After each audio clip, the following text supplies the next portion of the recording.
Do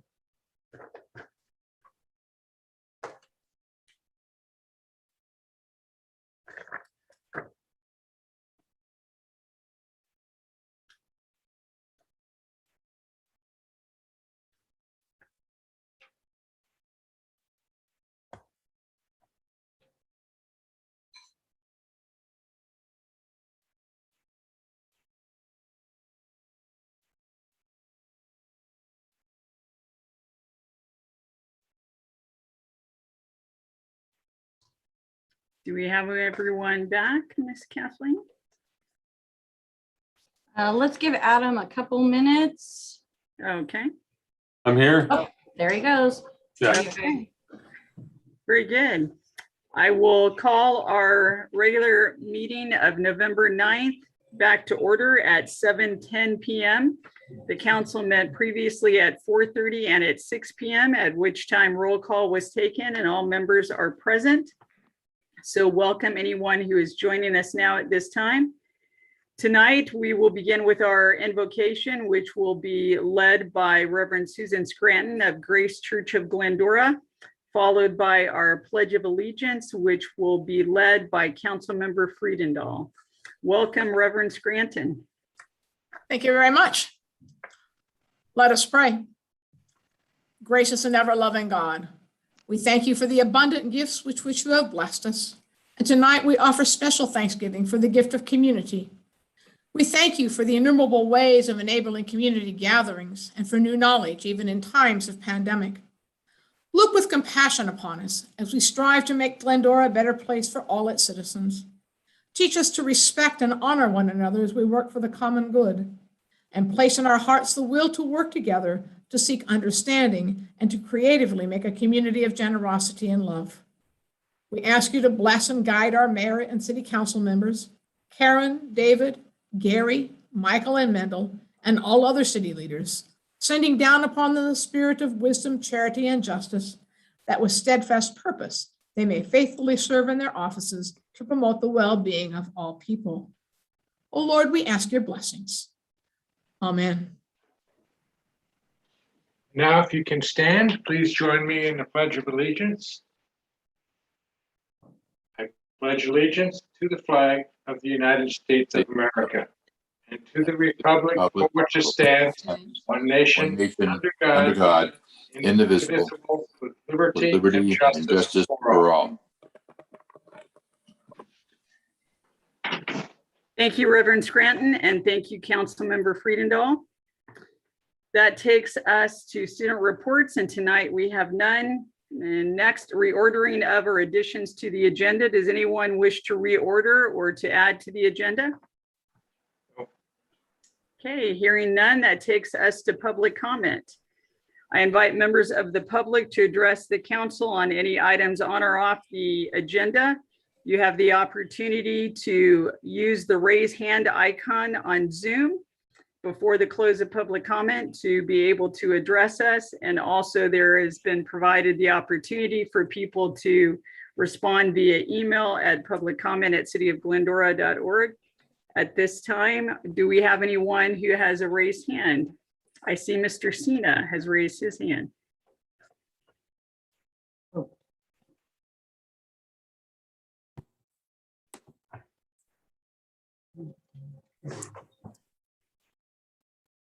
You hear me? Yes, go Okay. ahead, Mr. Sina. Okay.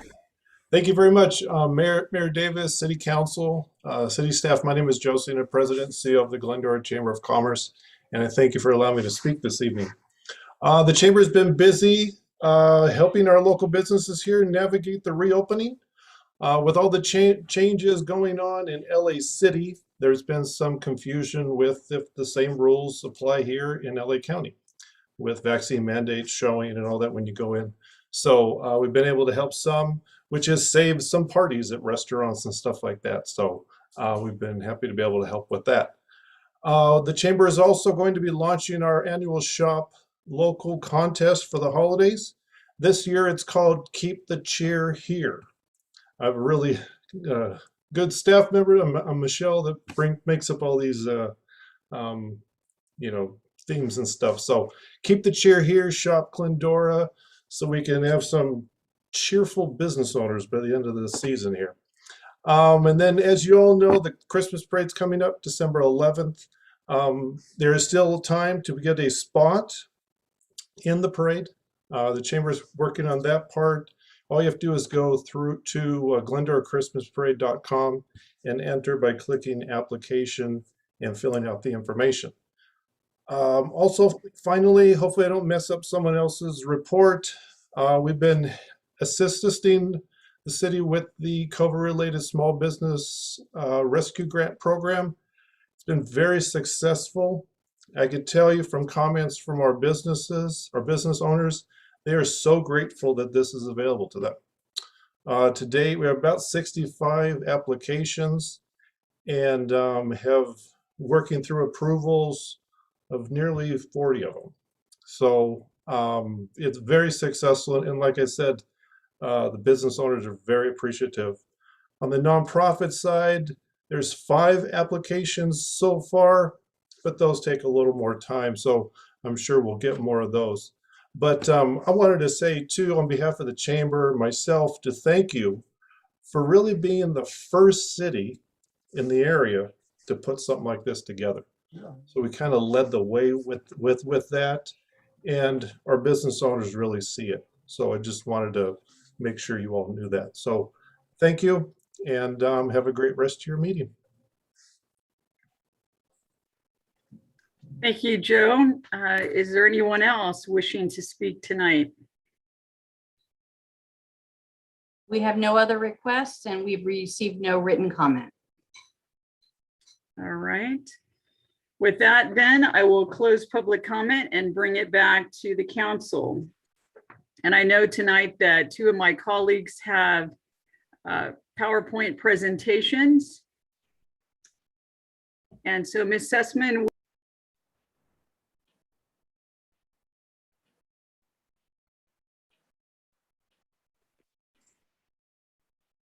We'll invite Councilmember Alowis to give his presentation first. yes. Thank you, Kathleen. Thank you, Mayor.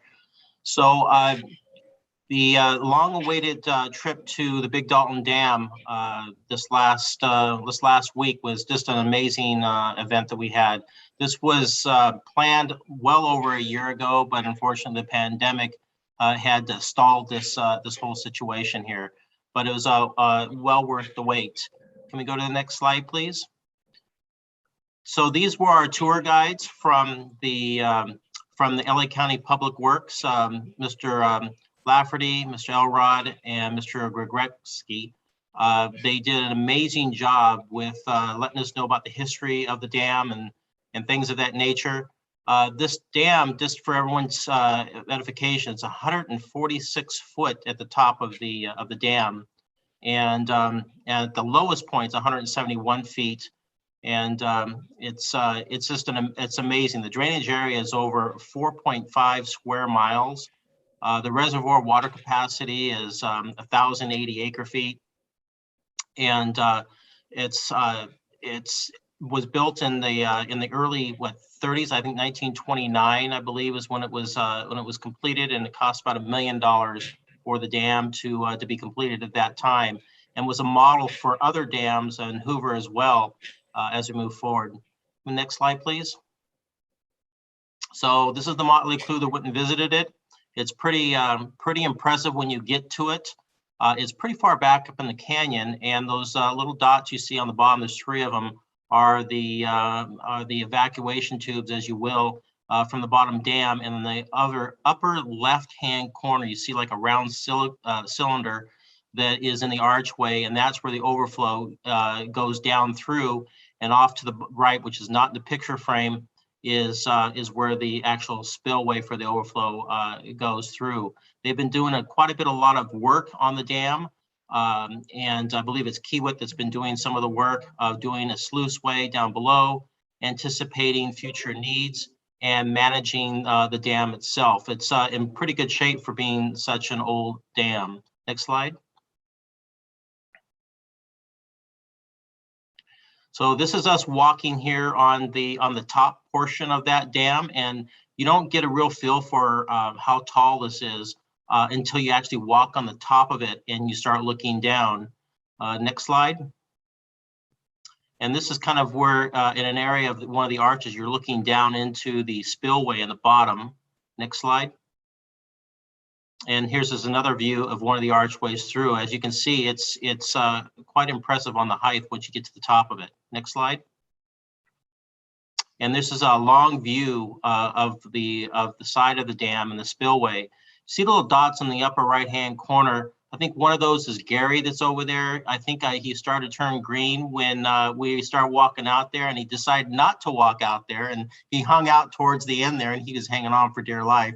Thought that the thing was going to go anywhere, but Dave and I had a lot of fun just kind of walking out there with the folks and everything. But if you have some issues with heights, I can see where that will really affect you quite a bit with vertigo and the like. Next slide. And this is down one of the tubes of the archway. Up the upper frame of the picture is where the water would be pushed against. And then they had added this little that little straight section there for strength some years back. Next slide. And this is the back side of the dam that holds the water. You can see they're doing some construction there, and with the different levels of the tablets there that show how high the water is. And you can see that's quite high on that back side there. And again, if you have some issues with heights, I suggest you not walk on the top of it. Next slide. And this is the side view from close to where the spillway is, that gives you an idea of the construction and how that is all put together. Next slide. And this is the back area, and that's sometimes is full with water, but not that often. You can see where the white spots are on the right, where the water level was at one point in time. They'll have a little dark spot on top, and it kind of goes lighter color. That at one time was obviously filled up with water, and they had to drain some of the sediment and some of the water out to do some of the construction they're currently working on now. Next slide. So then they brought us down to some fields, some settling fields. This is right now off to the right-hand side is what's currently there. They're working on more than doubling the fields for recharging the basin, and that's going to be huge for the city of Glendora. There's a possibility of actually putting some of their wells there perhaps in the future. It's all can be worked out. But in 2023 is when they're going to start and complete this this project here.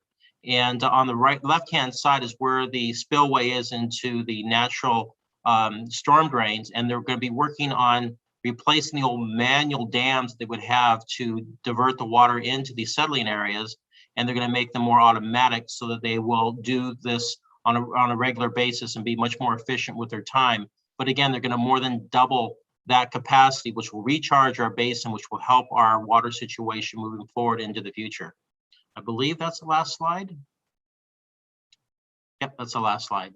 So then last on my list is the COG has been very busy. We've had some special meetings with a smaller group of folks because as we're going through the redistricting process, our supervisorial district is slated to be changed in a dramatic way. And the COG, which is represented around 30 cities, want to stay all together. And so we have been on our own. We worked out our own district maps, and we're going to be having a meeting tomorrow to discuss some of it, and also for next week as well.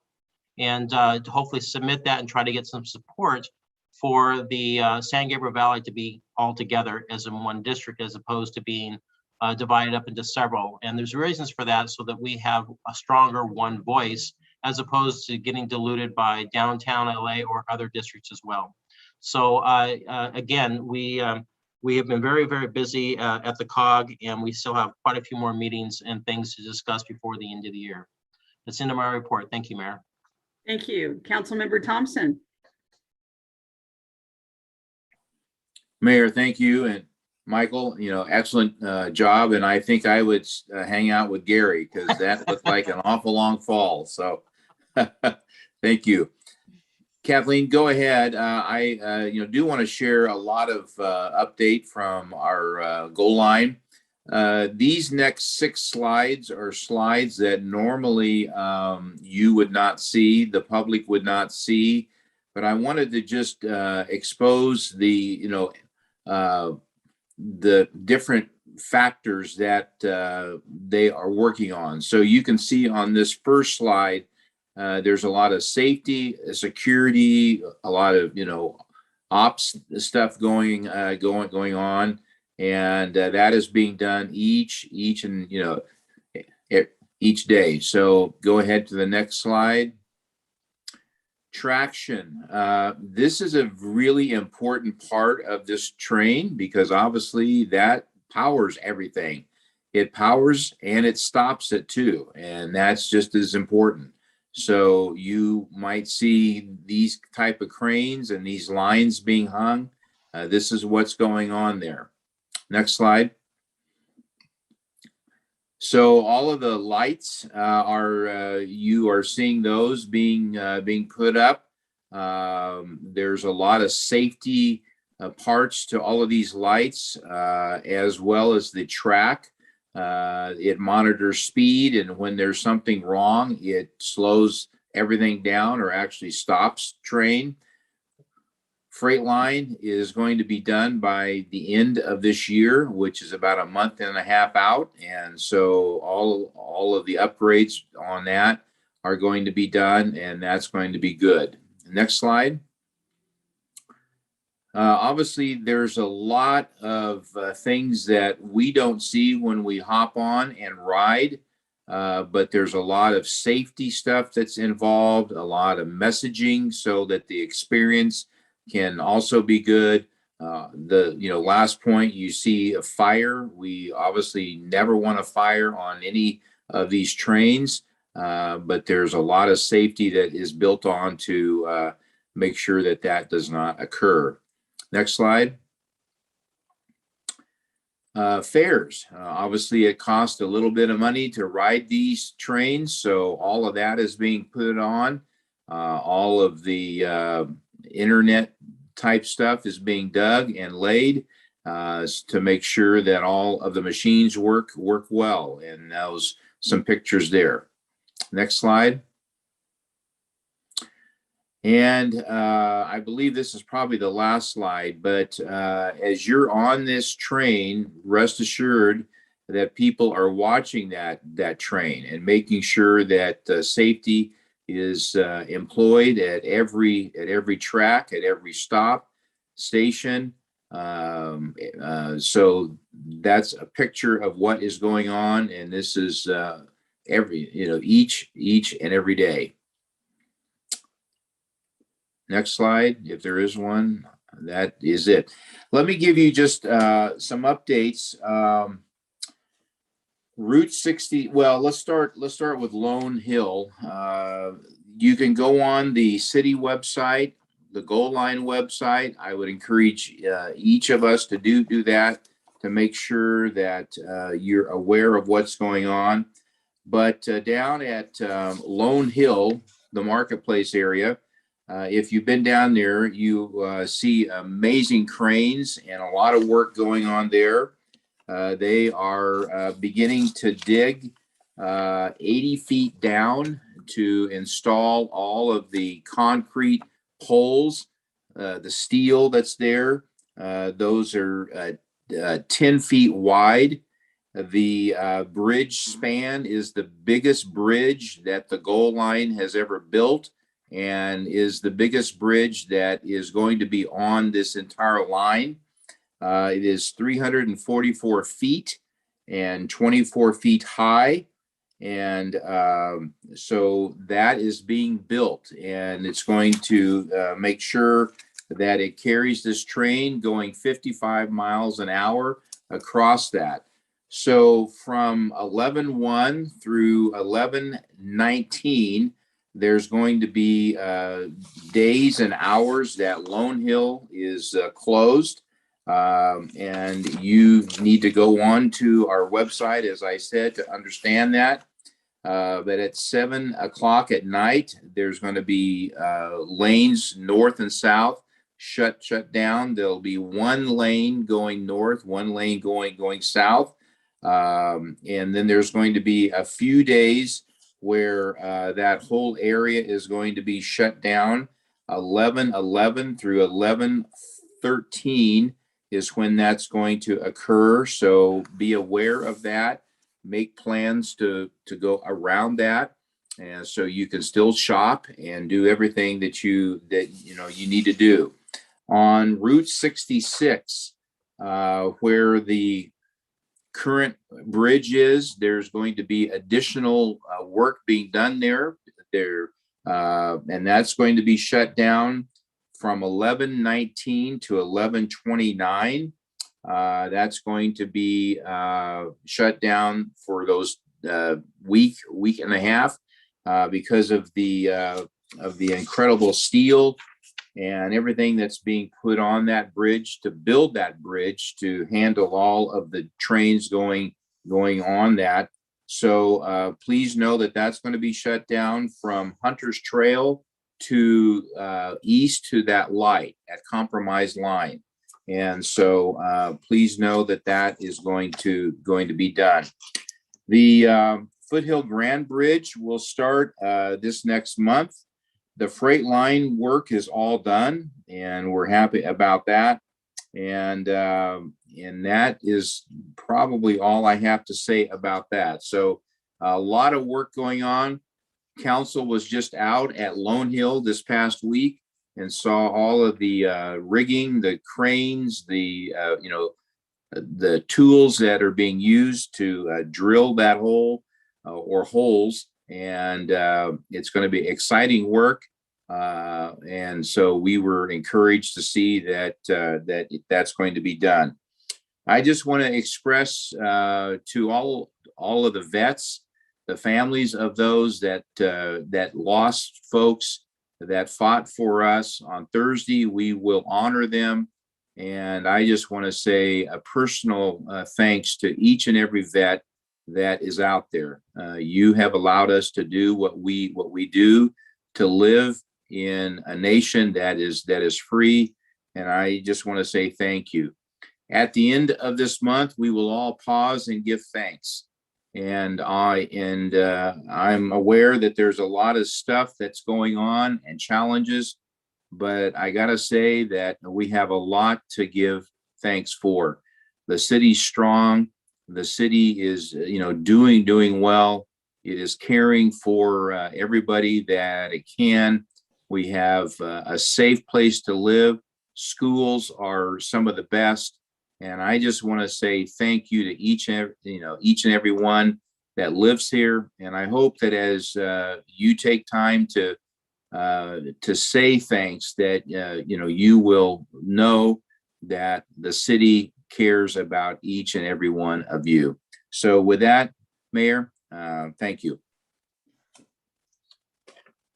Mayor Davis? Yes. Can I request that we start the beginning of the public hearing regarding redistricting, as that was a noticed item that was supposed to begin as soon to 7 o'clock as possible? Okay. Do you want me to just have my last two colleagues report out and then switch to that, or do you want me to go to that right now? If we could go to that right now. Okay. No, that is fine. Then we will, without objection, we'll reorder the agenda and go to that item right now.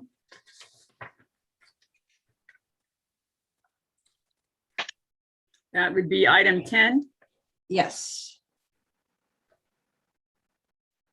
Okay, at this time, we will have a public hearing to consider and take possible action on draft maps and the redrawing of Glendora City Council election district boundaries. And I invite Ms. Sessman to report.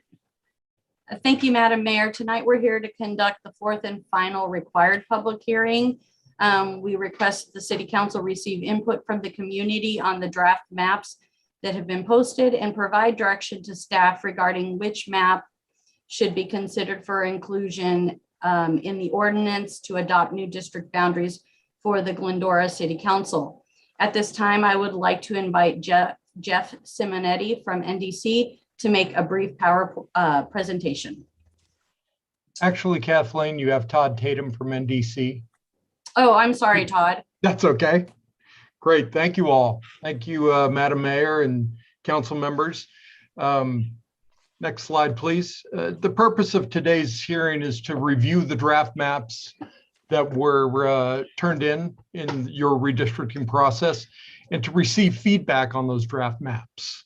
What we want to do, the next steps are amend those maps if necessary, determine if you need to hold an additional hearing if that's necessary on the draft maps, and introduce an ordinance on November 30th, and also determine if the second reading of the ordinance on December 14th is adequate for you all to move forward.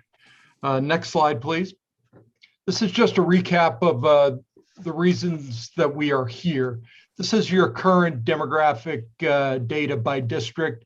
And as you can see, overall, you have a 13% deviation, which needs to be 10% or less. You'll notice districts 1 and districts 4 are the most out of balance currently. Next slide, please. This is a 2020 Latino California Voting Rights Act, the Citizens Voting Age Population determination of the Latino population within your city. And you can see there on the lower part of the map, you do have some pockets where there is a higher concentration of Latino voters within your city. Those need to be taken into consideration since the Latino class is a protected class under the California Voting Rights Act. Next slide, please. So in total, we received 16 maps that were submitted through the District R website. NDC also drew 2 more maps. And the map themes that you'll see to consider are north-south versus east-west districts. And we have maps that incorporate south of the 210 freeway into all the districts and those that do not. And I'm happy to say that tonight we have Doug Johnson, the president of NDC, on with us.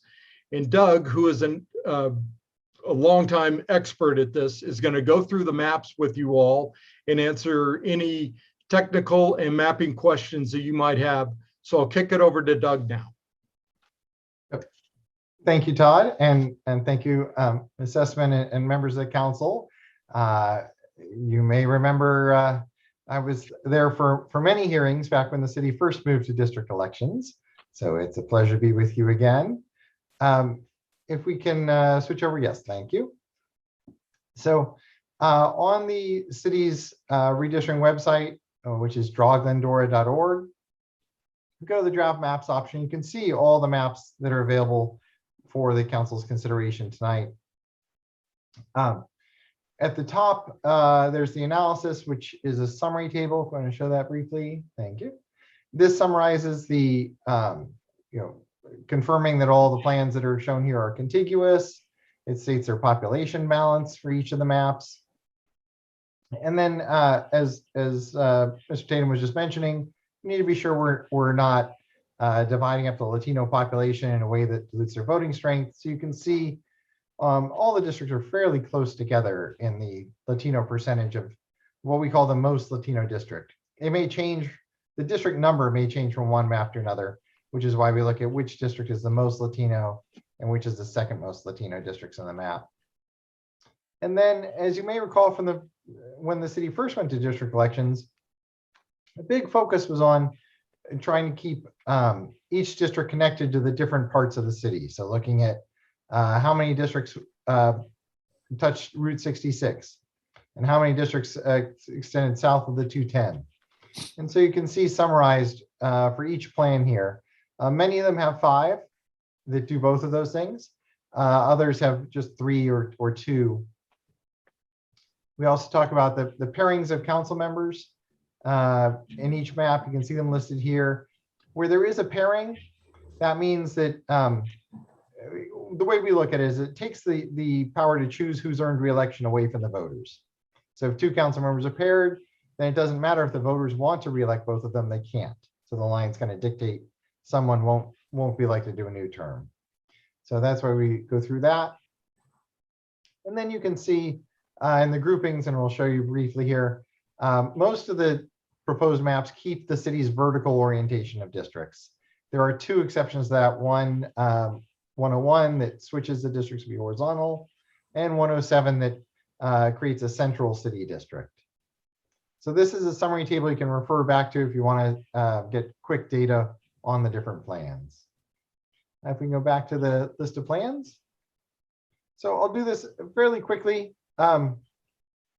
Let's touch on a couple of them, and we can always come back to others if you wish. But first of all, 101 there, yes. This is the one that rotates all the districts to a horizontal look. We're using the District R tool, which is a super easy and super popular mapping tool. So it doesn't really assign district numbers. It really draws districts by colors. So you can really see we're concentrating, the far south of the city and what we call kind of a pancake approach. Then each district stacked on top of it. Obviously, this is a very different approach from the current orientation of the districts. Also a valid option, but would be a big change for the city, obviously. We go back to that. Let's go to 107 and show the other one that's a fairly big change first before we go through them. There we go. This is the other one that doesn't take the vertical approach. You can really see it really has a northeast, northwest, a west, a central, and a southern district. So again, a very different approach. And there's the blue spot. It does have a non-contiguous piece to it that should be in the magenta or purple color, but changing that doesn't impact the population balance of the overall map. So that's the other kind of radical change. If we go back to the list, let's look just to pick a couple here. Let's look at 103. If we can, at the top, yeah, there we go. 103 is a resident drawn map. It stays pretty close to the current districts, as you can see. It brings all 5 districts vertically. They don't all get down to the south tip of the city. You can see the purple district on the right doesn't get all the way over, but they do all come down to the freeway, and so you can all of them keep that characteristic. And then, just in the interest of time, these have been posted on the website for a while. So let's jump down to 116 and 117 if we can. These are the 2 NDC drawn maps. Part of what we're doing is taking all the public input to this point and kind of trying to encapsulate it. But you can see here we get a population balance map, which is still vertical, but now only 3 make it all the way to the southern tip, but all 5 are touching the freeway, and all 5 are touching Route 66. And so we keep that basic characteristics there. That's fine. And then let's show them 117. And in this one, we're getting all 5 trying to come down as far south as we really can get them, which leads to some odd shapes due to some odd shaped census blocks. But you do get kind of a west and south blue district, then the yellow district coming all the way south. And all the districts are getting not just touching the freeway, but both sides of the freeway. So they all are getting a piece of that corridor. Okay. So happy to go through any of the other maps that you'd like, but with that, I think I'll hand it back to you and for discussion and public input, and we can come back to the details as you wish. Thank you very much. As part of this open public hearing, at this time, I will invite the public to give testimony. Is there anyone that is wishing to speak at this time? You can use the raise hand icon to comment. Do we have anyone who is wishing to give testimony? We have received no requests to speak, and I have received no written communication to share. Okay. Well, with that, then I will close the public testimony and bring it back to council. Councilmember Thompson. Madam Mayor, thank you. And I would like to try to cut right to the chase and offer my opinion that we should narrow this down to 3 to maybe 5 maps and then begin to look at these. And I would offer 3 maps, map 103, 105, and 115 to look at, consider, and a debate. And if we're lucky enough to, night, to be able to land on one, if not, at least have 3 to 5 that our staff and our team can go back to make sure that meets all of the legalese that these maps need to meet. So with that, that's all that I have. And I thank you for the staff and the team for all of the work that they've done, and for everybody that has given their time to create a map. And I think everything's good. So thank you. Thank you. Mayor Davis, and just for some clarification, the maps that were printed for the council member and are made available to the public, the information on those lists the regular population plus voting population, and the analysis done by NDC was based on that voting population, the top 2 Latino groups, which is why the numbers they are not based on that overall number. So I had a couple of questions on that, so I just wanted to clarify. Thank you. Thank you. Appreciate that. Councilmember Alawas. Thank you, Mayor. So Kathleen, can you restate that again? Because on the analysis that we were given, the population, it says population deviation is different than what is on the face of the map. So you're saying they use a different calculation for this analysis? So let me show you exactly, because they showed me. So if you go, this is 103. I go to the evaluation, the numbers that are showing up are the top 2 groups under the voting age population, because that's the group that is important for this review process. And Doug, feel free to interrupt me if I'm getting this incorrect, but they list the top 2 groups in their on the analytics they provided in that summary. Okay, so then why didn't they have another percentage showing that at the bottom when we're doing the maps, so we can help balance it out in creation of the maps? I mean, I'm not directing you, perhaps someone from. Yeah, are you talking about the population deviation or the Latino numbers? Well, on your analysis that you provided, you have on here population deviation on your analysis. And I assumed when we got that this afternoon or this morning, that was going to be the same as what's on the map when you have your maximum population deviation on the face of the map. So I guess what I'm hearing is that number on the maximum population deviation on the map is different than what your analysis is of population deviation. That wasn't explained in this way. So why wasn't that number also calculated when creating the maps to balance them? So this, as you've seen, it's a very handy and easy to use tool that is very, very popular. It does, as you know, tell you the deviation of the largest district, but it's just doing that simple math. Kathleen, if you can go back to the population tab there. There we go. Yeah, down at the bottom, on the right-hand side, is showing the max population deviation. That's the deviation of the largest district. The law, what it looks at for population balance is the difference between the largest and the smallest.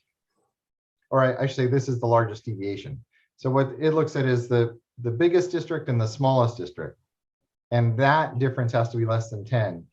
So if your maximum deviation is less than 5%, you're in the safe range. But you're right, the software does not calculate the overall plan deviation between the largest and smallest districts. It just tells you the deviation of the largest district. So help me with this. What are we governed by? The maximum population deviation or your analysis that we just got today? The law looks at the numbers that we gave you today. So it sure would have been nice if we had this in the very beginning. To me, I feel like this is a surprise. And my apologies for that. It is a weird way that they do it on the tool. Obviously, we didn't set the tool up. This is a tool used nationally. The maximum deviation is always going to be less than twice the what's listed by the tool, because it's telling you the largest number. But okay, so on your evaluation that you gave us this morning, we have to be with under 10% under the maximum deviation population to your new calculations. Yes, yes. The difference And between I- large and small has to be less than 10. And So I the think all of our maps were under 10%. No, they're not. Not on the deviation. You've got map 115, which according to theirs, well, it's under 10%, but it's 9.22%. Is that acceptable? It's awfully close, but it is acceptable. So you're saying from a scoring process, you basically with this tool you've done, you've scored this map.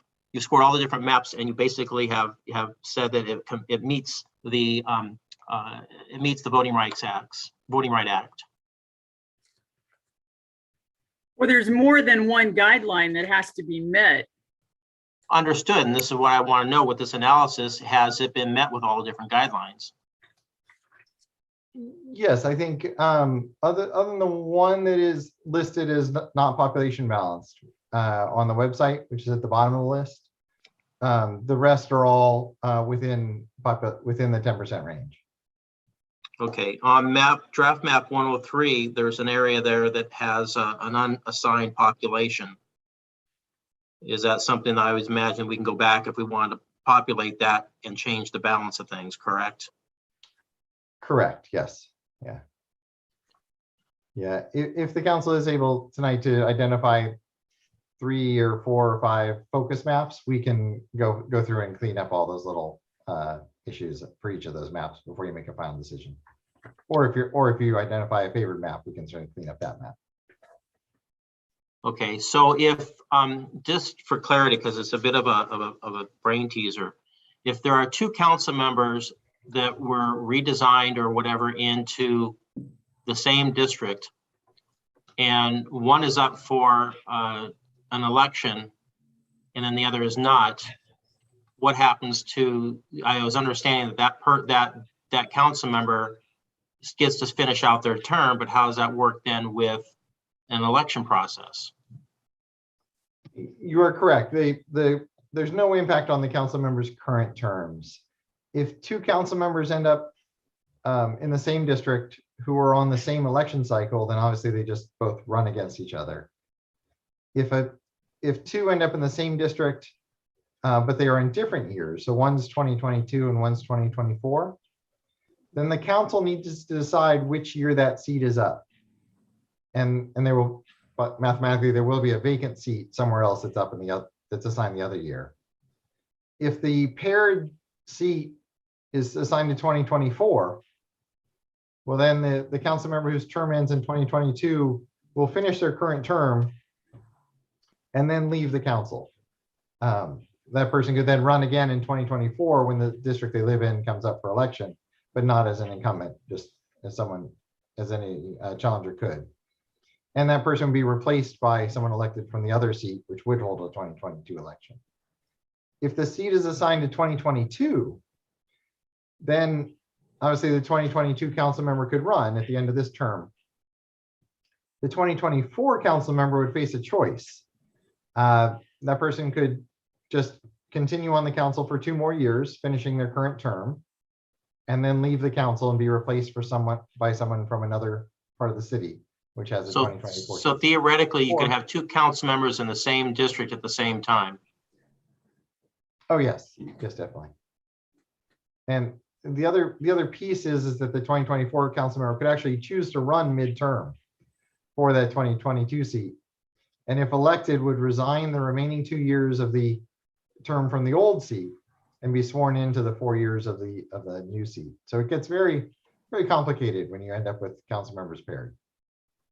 Okay. I want to make one comment on the map 115. The number is balanced lower on the overall population. And that's to take into account the La Colina development that hopefully over the next 10 years is going to get built out, cross our fingers, which will change the balance of the population distribution within the city. That's all the questions I have for the moment, Mayor. Thank you. So do you have any maps that you're recommending at this time?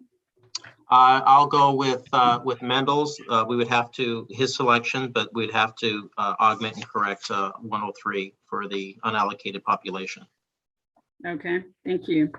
Madam Mayor, could I just correct something that I think that I said wrong? I believe I said 103, 105, and 115, and I will stick with that, but I also meant to include 106. So I have four maps just for the sake of correcting what I had said. I misread my own notes, so sorry. Okay, thank I you. concur with that. All right, Councilmember Friedendahl. Thank you, Madam Mayor, and thank you, Douglas, for the input. Quite interesting process to go through and learn about this, and staying in the lines and filling in colors is not all that simple. So it was a pretty good opportunity. I like the cleanest lines possible in order to keep it simple for the residents to understand this electoral district process. So based on that, I would promote 103, 105, 106, or 115 as maps of discussion. Another, thank you.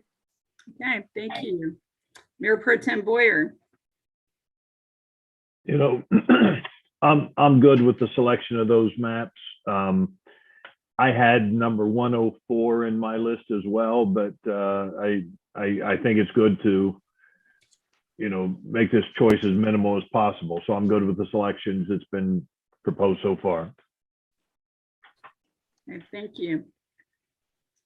All right, and looking at these, I know that one of the intents of this district process was to try to allow for a district that had a higher concentration of Hispanic voters. And in looking at these, it seems like 116 and 117 do that better.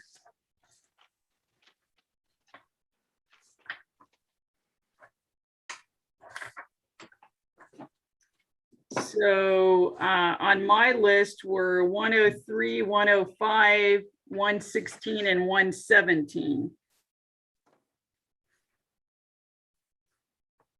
But I was leaning toward 116 and 117 just because they seem to accomplish a little bit more of what the intent of the districting process was trying to do in the first place.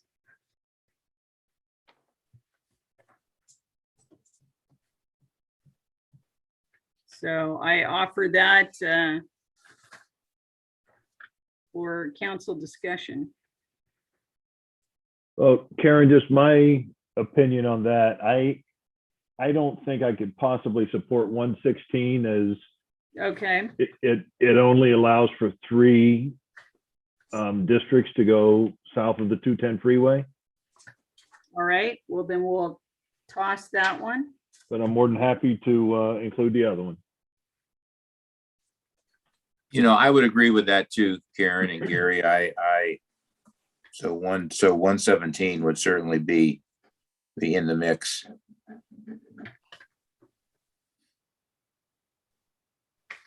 Okay, so can we narrow it down to 117, 103, and 105?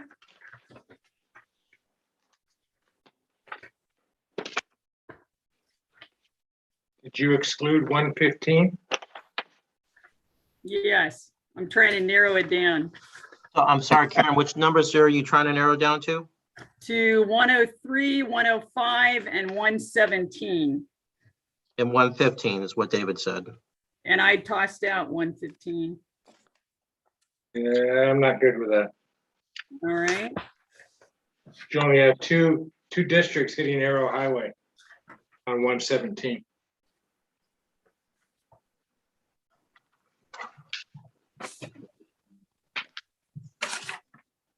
Yeah, you're right. Yeah. And a thought, while we're looking at voting population, I did my thinking and rationale on total population, because many of those are going to be voting in the next 10 years. Assuming nobody, population doesn't change. If we take a static number, they're going to grow in to become voters. So I looked at total population.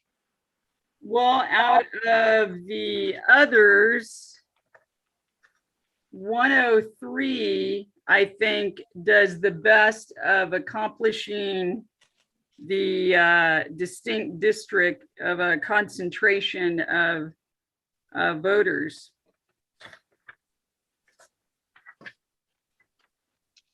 So what about 103? I will share that 103 is the map that I submitted. And my goal with creating that map was I took the current districts and I copied those and then tried to change them as little as possible to meet the goals.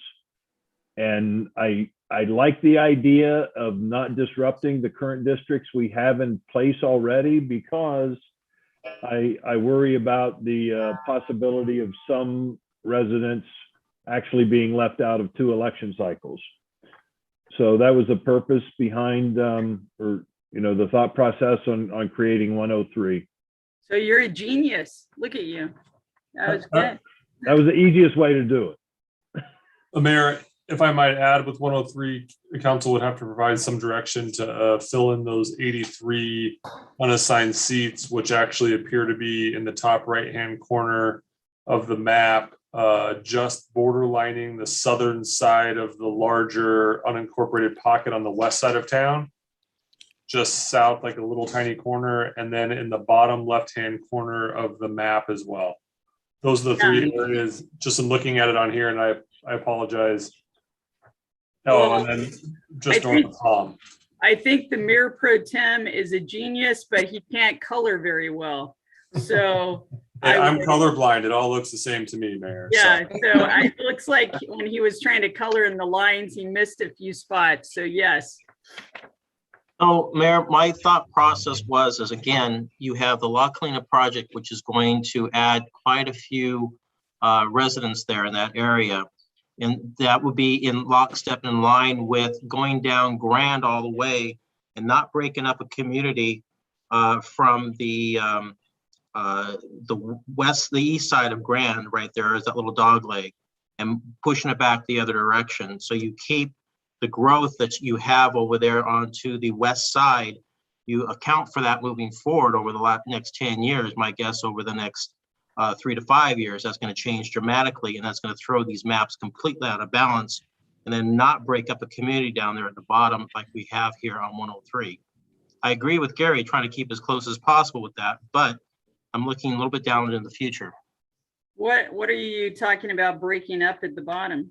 If you go on the bottom there, the dog leg that goes from Grand east, it goes across onto Grand, and that area right there looks like it should stay contiguous with itself into one district from Grand to the east, and then you have from Grand to the west is onto itself, its own area, and then you accommodate for that lost population in the build out of the La Colina project, which will add several hundreds of folks in that area. So you're talking about pushing that blue on the bottom to the west and making up for it in the white area there. Right, and that's what map 115 does. It works on in the future. I mean, this is a slice in time. We need to look over the next 10 years to look at making sure that these maps stay balanced, because as that gets 115 changes all the other districts too. It doesn't just make that change to the blue. Yeah, It cleans up the borders greatly. it does.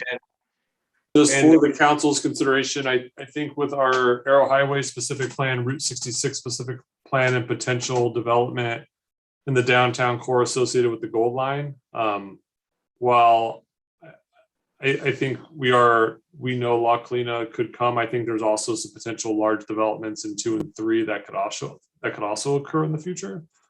Which is not on the books.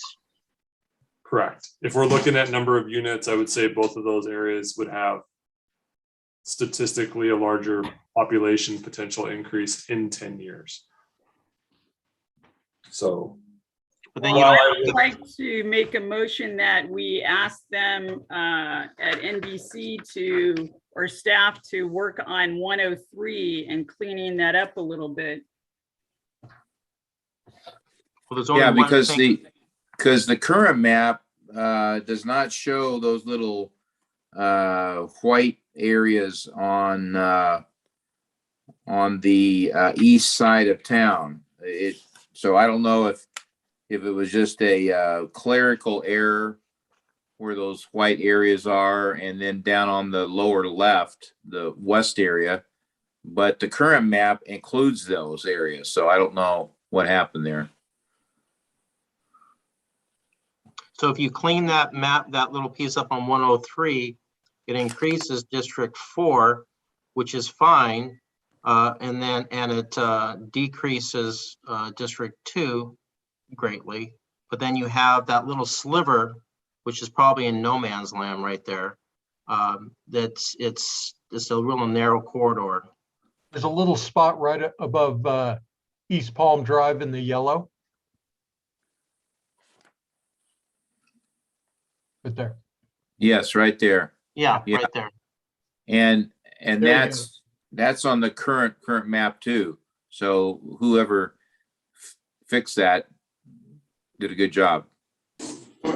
What's the Kathleen, I red guess it line? was you.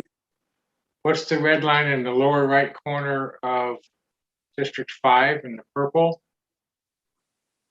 in the lower right hand corner, that's And go up. Yeah, if I may, these changes you're making now are not going to save. Yes, They're sir. going to save as a new map. Correct. So I was just trying to show them. yeah, we don't need to like fine tune it at this point. Okay. Yeah. So how are these census maps drawn? Because it makes it really challenging to be able to put this together. Any idea? It's a long, detailed story. It starts with computerized scans of USGS maps from the 1970s, and then they develop over time. So are So, they revisited? Pardon me? Are they revisited to current time? Yes, every 10 years they ask each state for new lines, and they do some work themselves through computer algorithms. California, unfortunately, despite this, the county is doing a lot of work in suggesting lines. California chose not to do the work to pull those together and send them to the Census Bureau. So it's a bit of a mishmash right now. Just to make Michael, to your point about trying to predict, the growth, we know that it's coming. We don't know when it's coming, but that's the reason that we redo these every 10 years. So I prefer just to address the issues that we have in front of us right now. So my preference would be to, again, utilize map 103 and ask these guys to make some recommendations to tweak it a little bit to come back to us with a recommendation. That would be my thought. I'll second that.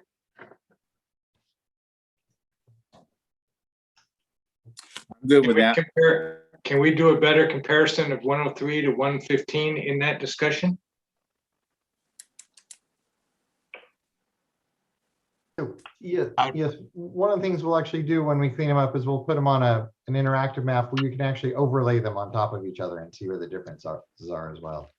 So then can you amend your motion to analyze 103 and 115? Sure. Thank you. Mayor Davis, will you second that? No, because I'd rather just narrow it down to one map that's refined. So I withdraw my second then. And I'll make an alternate motion to compare 103 and 115. Is there a second? I'll second it.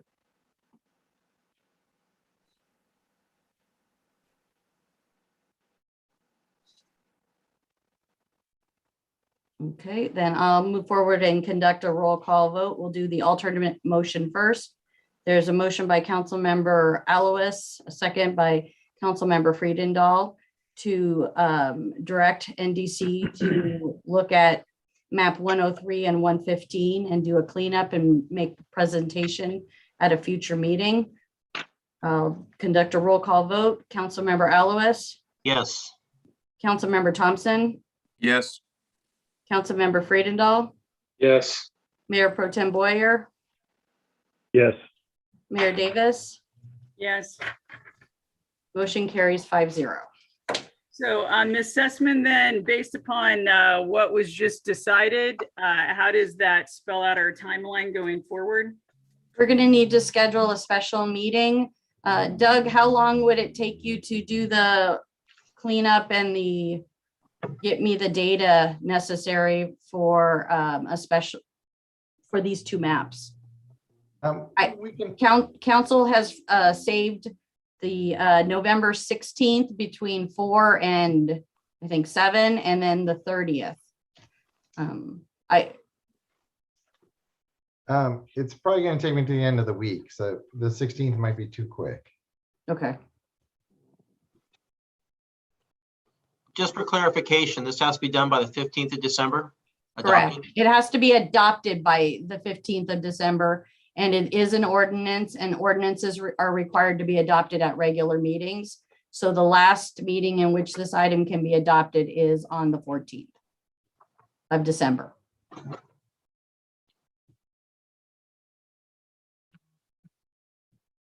So then when do we have to have the first reading of it? We'll have it at the 30th, when these last two maps are cleaned up and presented. But the 30th isn't a regularly scheduled meeting, is it? It's an introduction. You don't have to have it at a regular meeting. Okay, The adoption just has to occur at a regular meeting. got it. So Can we ask Douglas to include both the overall population and the voting population in the evaluation? Yes, yeah, we'll definitely do that. Thank you. so is the 16th off now? No, the 16th, you still have a joint water commission meeting with Oh, the that's water right. commission. You just aren't That's going to have a double meeting anymore. Okay, thank you. And I'm going to go back to commission comments. Yes, thank you. And thank you, everyone, for that presentation. That takes us back to council comments. Councilmember Friedendahl. Yeah, hold on just a second. Change hats here. Thank you, Madam Mayor. On my comments, I wanted to thank Michael and the Water Department for making that tour of the dam available after 35 years in town. It's great to get to see it completely, so that was fun and educational. Additionally, got to enjoy the trick or treat in the village recently and the Halloween carnival. Wow, what great events for the business district and the village businesses and the community services. Did a terrific job, so appreciate those. And of course, upcoming, we have our Veterans Day. Thank you to the veterans and their families. Thanksgiving, and then of course, soon we have the holiday stroll and Christmas tree lighting. So everybody, please watch your calendars and come out. Thank you very, very much. Thank you. Mayor Pro Tem Boyer. Just ditto on a lot of the things that were said. We've had some great events recently. Halloween trick-or-treating night was crazy. There were a lot of kids on the street. And at the carnival put on by the Community Services Department, that was an amazing event. We had, I've never seen that many people at that event before, but the team pulled it off and did a super job accommodating everybody. And on top of that, we also just recently had a Trails Day where up at Big Dalton Canyon, we had an awful lot of people come out, including the mayor, to pick up trash. And it was great because while we were up there, we had the opportunity to celebrate a birthday of one of our regular trail users who was having a birthday party there before they joined in to help clean up the trails. So great job for everybody. And that was it. Thank you, Karen. Thank you. All right, that takes us to the city manager and city attorney. Do you have anything that you wanted to report at this time? Just really quick, this evening, Mayor, I'll ask Mr. Lopez to please log in and comment about some of the ARPA funds. I know Joe Cena talked a little bit about the amounts this evening, but wanted to provide a little more details into those amounts. Moises, if you wouldn't mind adding those details. Happy to. Good evening, everyone. On Mayor and City Council, want to provide you an update on the progress that's been made both on the Small Business Rescue Grant Program as well as the Nonprofit Rescue Grant Program. As Joe mentioned, we've had the response has been great from our community. I want to make sure that we've got the resources in place to continue to support those businesses in need and those nonprofits in need. So as of today at noon, and I realize numbers change, so my numbers might be a little off than what Joe quoted, but as of noon today, we have received 64 applications for the Small Business Rescue Grant Program. The total amount of assistance requested is just over $1 million, so that exceeds the allocation that was made to that particular program. To date, we've approved $903,395 in financial assistance. So that leaves us a balance of $96,605. For the Nonprofit Rescue Grant Program, we've received 5 applications. Those 5 applications total approximately $81,270 in financial assistance. Those applications remain in review, so no funding has currently been allocated to that. So of the 69 total applications that have been received for both programs, 39 have been approved. 23 are currently incomplete. We're missing some information and working with those applicants to make their applications complete to conduct the review. 1 has been approved pending the renewal of their business tax license. 1 has been rejected as they did not qualify, and there are 5 left to complete. So we have been working closely with Mr. Cena at the chamber to make sure that we go through this process as quickly as possible. Kind of the last step before the disbursement of funds involves the applicant signing or executing the ARPA grant agreement here at City Hall. Those documents are notarized, and we're working through those as quickly as we possibly can. We will be returning to council in December at the request of Mayor Pro Tem Boyer and Councilmember Thompson to amend our approved expenditure plan and make sure that the necessary resources are in place to support our business community in particular, given the number of applications that have been received.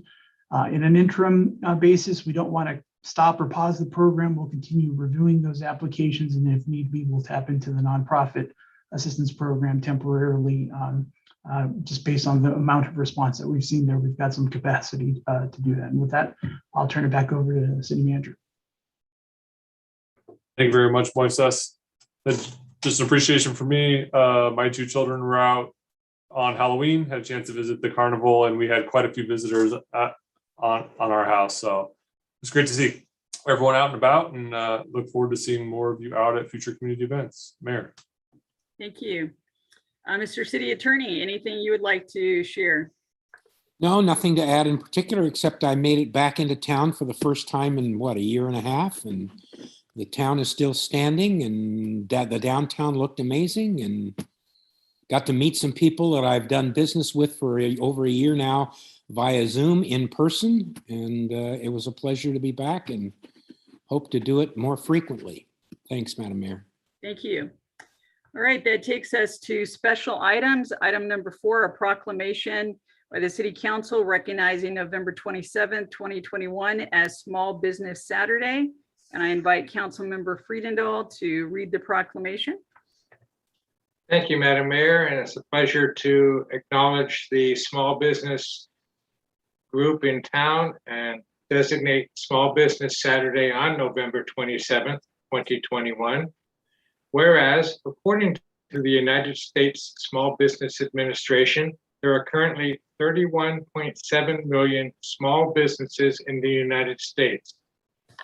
They represent 99.7% of all businesses with employees and are responsible for 65% of net new jobs created over the past 20 years.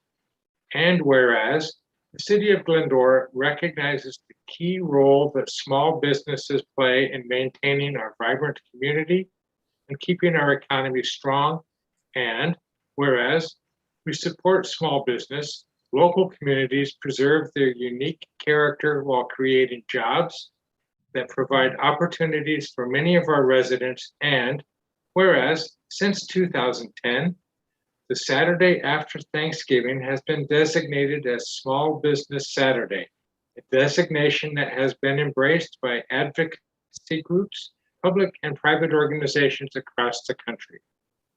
Now, therefore, we, the City Council, do hereby proclaim November 27, 2021 as Small Business Saturday in the City of Glendora and encourage everyone to join in this effort by shopping Glendora's local bakeries, restaurants, coffee shops, boutiques, and neighborhood stores, not only on this day, but throughout the year.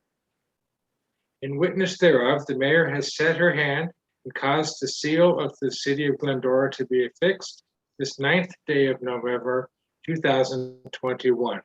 Receiving this proclamation this evening is Mr. Joe Cena, President and CEO of the Glendora Chamber of Commerce. Mr. Cena, congratulations and thank you. Thank you very much for this proclamation. On behalf of the business community of Glendora, the Chamber is proud to receive this from you. And we are also proud to work with you to help our small businesses grow and stay prosperous. And it's a real pleasure to do so. So thank you, and we'll keep it going. Thank you. Thank you, Mr. Friedendahl, and thank you, Mr. Cena. We appreciate all that you do to continue to support and strengthen the businesses. Thank you. Our next item tonight is an exciting one. Amid all of the dark moments over the last year and a half, there has been many shining moments, and this definitely is one that has brought encouragement and hope coming out of pandemic, is the tremendous success of the Glendora football team. Coach Rohr, are you at our meeting right now? Yes, I'm here. Thank you. Oh, great. Thank you. And not only are you a great football coach, but I have witnessed that you are great at trivia challenge and popping balloons as well. So well done, sir. So it has been a tradition in the city of Glendora since 1993 that when Glendora plays Charter Oak, that whoever wins that game receives the mayor's trophy. And this year, Glendora defeated Charter Oak 28-14. Congratulations. Last year, we did not do the mayor's trophy, but Glendora also won the trophy in 2018 and 2019. And not only have you brought great hope and excitement to the community this year, but you are also 11-0 and in second round of CIF. So wow, that is just amazing. So on behalf of the council, we present to you virtually this mayor's trophy, and we'll get it to you in person. But I invite you to share with us a little bit about this amazing year that you've been having and what you're looking forward to this week in your second round of CIF. Well, thank you, Madam Mayor, for having me, also the City Council. We have a tremendous group of young men that have worked extremely hard. Even during, COVID last year, they continue to do work on their own. We have an outstanding group of assistant coaches that, help lead these young men. And we got great community support like you guys. We have a tough opponent here in the second round. We have to travel up to Apple Valley this Saturday. We play at 7 o'clock. They're very well coached. They're big, they're physical, and it should be a good game. Great. Well, congratulations again for winning the Mayor's Trophy. Congratulations on your outstanding season, and good luck this Saturday against Apple Valley. We'll be rooting for you and hoping for the best. Thank you, guys. Thanks for having us. Thank you. That takes us to item 6, the People Movement Project update. I invite Transportation Manager Stephen Mateer to give a presentation. Great. Thank you, Madam Mayor, and thank you, City Council. My name is Stephen Mateer, the Transportation Manager for the City of Glendora. This is an update on our People Movement Project and some of the funding progress to date. Next slide, please. We'll talk a little bit about what is the People Movement Project, the elements of the project, the schedule, and our next steps. People Movement Project is a combination of our urban trails and first last mile projects. It's approximately 10 miles of improvements. And the aim here is to make walking and biking safer and attractive for all users and all abilities. It's approximately a $20 million investment, and so it's a substantial down payment on mobility improvements throughout the city.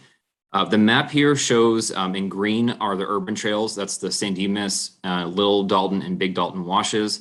And the purple lines are our first last mile projects on Glendora Avenue and Foothill Boulevard. Next slide, please. This is probably the element that the public is most familiar with. These are urban trails. As I mentioned, they go along our 3 flood control channels.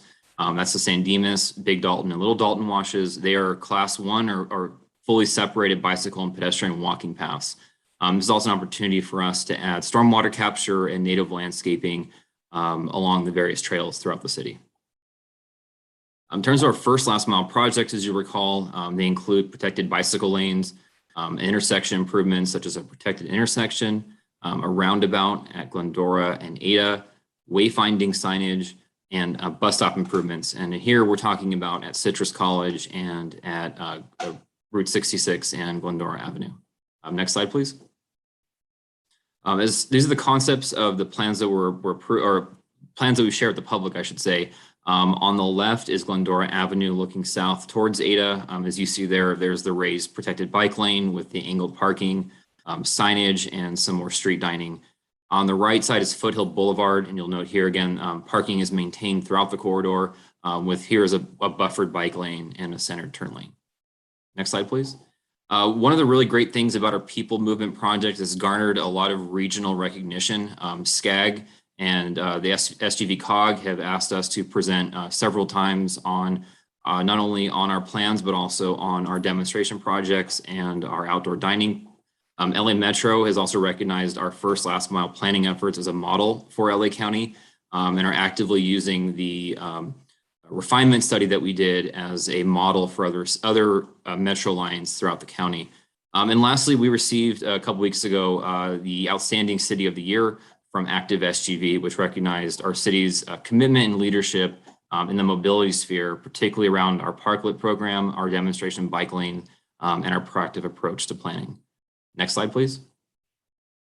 What this has resulted in is a submittal to the San Gabriel Valley Council of Governments, and I apologize for the name. This is why planners should not be allowed to name projects, is the East San Gabriel Valley Sustainable Multimodal Improvements. What this is a 7-city joint effort. So every city pretty much east of the 605, it's a multi-year, multi-phase build out, which means that this will exist well beyond the current COG cycle, and it will have each city leveraging each other to help bring more funding to our part of the valley. We have the staff we have a staff recommendation currently of $15 million for all 7 cities, and the SGV COG will be managing the different projects. Next slide, please. This is the funding plan for our People Movement Project. Of that $15 million, Glendora is awarded $6.6 million in the staff recommendation. So this leverages our $1.5 million of CIP funds. I was notified today, we're on the agenda for next week of the RMC, which is the Rivers and Mountains Conservancy mini grant for $300,000. Unfortunately, we did lose our transportation earmark in the infrastructure bill that passed in Congress. But however, we do have the COG money hopefully coming through, which will allow us to at least start construction and finish design. And then we'll be seeking other grant funds coming up through the Active Transportation Program and Metro's First Last Mile program. Next slide, please. So in terms of phasing, the funds from the COG allow us to complete environmental and design for all elements of the project and allows us to begin construction on the 4 projects that you see below. So we'll be starting with the San Dimas Wash, which is the furthest along, looking to start and complete design on both Glendora Avenue, Foothill Boulevard, and Little Dalton Wash. Next slide, please. So in terms of next steps, the COG wraps up their approvals process with the Metro Board adoption of the staff recommendation on May 22nd. Between now and the end of December, there are various subcommittee meetings. In addition to that, with our partners, we'll be seeking additional funding from state and local funding sources. One of the really great things about this is the COG will be the lead implementer. This is largely due to the scope and complexity, and it helps bring more of a regional approach to seeking out grant funds. And next slide, please. And that's with that, I conclude my presentation. I can take any questions the council has. Thank you. Does anyone have any questions for Stephen? No questions, just great job, Stephen. You guys are moving the city forward, and this is really exciting to be part of this at this time. But thank you very much, and your team for all the work they're doing. Ditto. Yes, thank you, and congratulations again on being such a fabulous city and the SGV Active Award. All right, that takes us to our next item tonight, a presentation by City Council recognizing the last week in November 2021 as Finance Appreciation Week, and Councilmember Alawas will read the proclamation. Thank you, Karen. I'd first like to say that our finance department's amazing with all the different awards and everything they received. They're doing an amazing job, and really grateful that they're on our team. With that, I'll read the proclamation.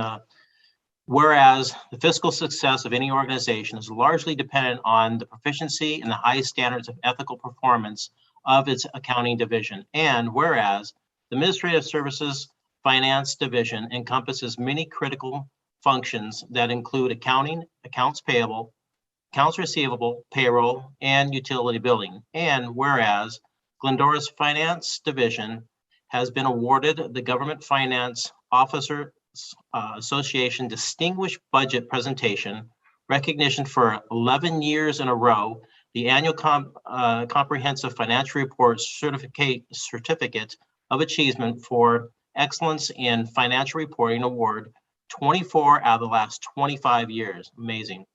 And the popular annual financial report awarded 2 years in a row. And whereas the last week of November is declared Financial Appreciation Week in the city of Glendora and gives us the opportunity to publicly recognize the dedication of the Administrative Services Department, Finance Division, who have contributed their expertise towards the soundness of government operations. Now, therefore, we, the City Council of the City of Glendora, proclaim the last week of November 2021 as Financial Appreciation Week in the City of Glendora and extend our heartfelt appreciation to the members of the Financial Division for their continued commitment to public service and congratulate them for achieving the distinct recognition for its high standards in government accounting and financial reporting. In witness thereof, the mayor has set onto her hand and caused the seal of the City of Glendora to be affixed this 9th day of November 2021. And I believe Brittany and Kyle are going to receive this. Yeah, thank you, Councilmember Alawas, and the council for this recognition. I'm proud to accept this on behalf of the Finance Division. Our division and our staff does an incredible job to they just strive to do their best to offer the best customer service to our citizens, as well as internally to our departments within the city, and in some instances to you guys. As you read through the proclamation, the finance is very multifaceted.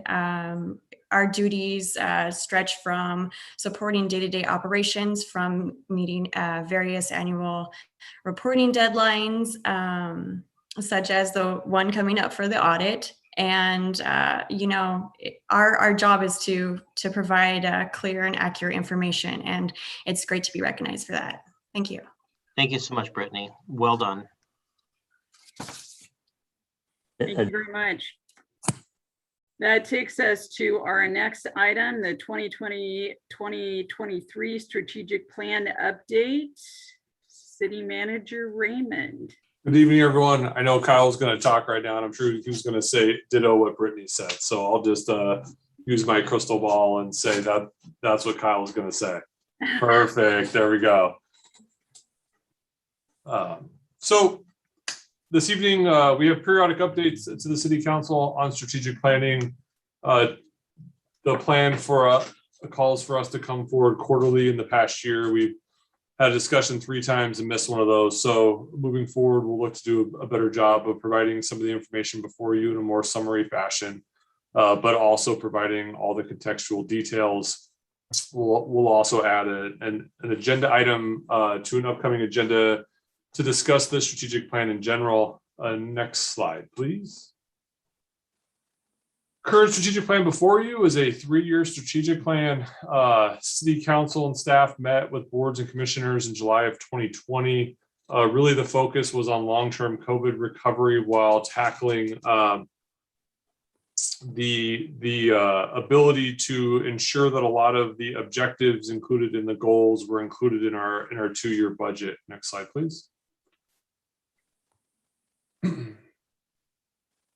Prior to the incorporation of those goals and objectives into our 2-year spending plan, the City Council received its first quarterly update on the approved October 2020 plan in March of 21.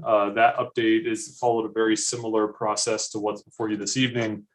In June, June of 21, the City Council did approve the strategic plan that included a May City Council budget session, individual meetings one-on-one with the council members as we walked forward the spending plan and any of the goals and objectives and where they were at in those years. From a budgetary perspective, staff followed the philosophy of what gets funded gets done.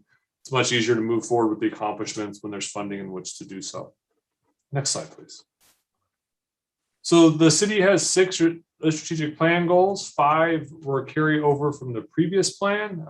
Those are increasing financial stability and sustainability, enhancing and modernizing the organization, improving and maintaining the city's infrastructure and facilities, development of strategic economic development, and enhanced employee development and retention. And the City Council added, and rightfully so, implementing a strategic homeless solutions. As you may recall, in 2020 and 2021, we've discussed a citizen survey that identified homelessness as the potential number one overall concern in the community right now. Next slide, please.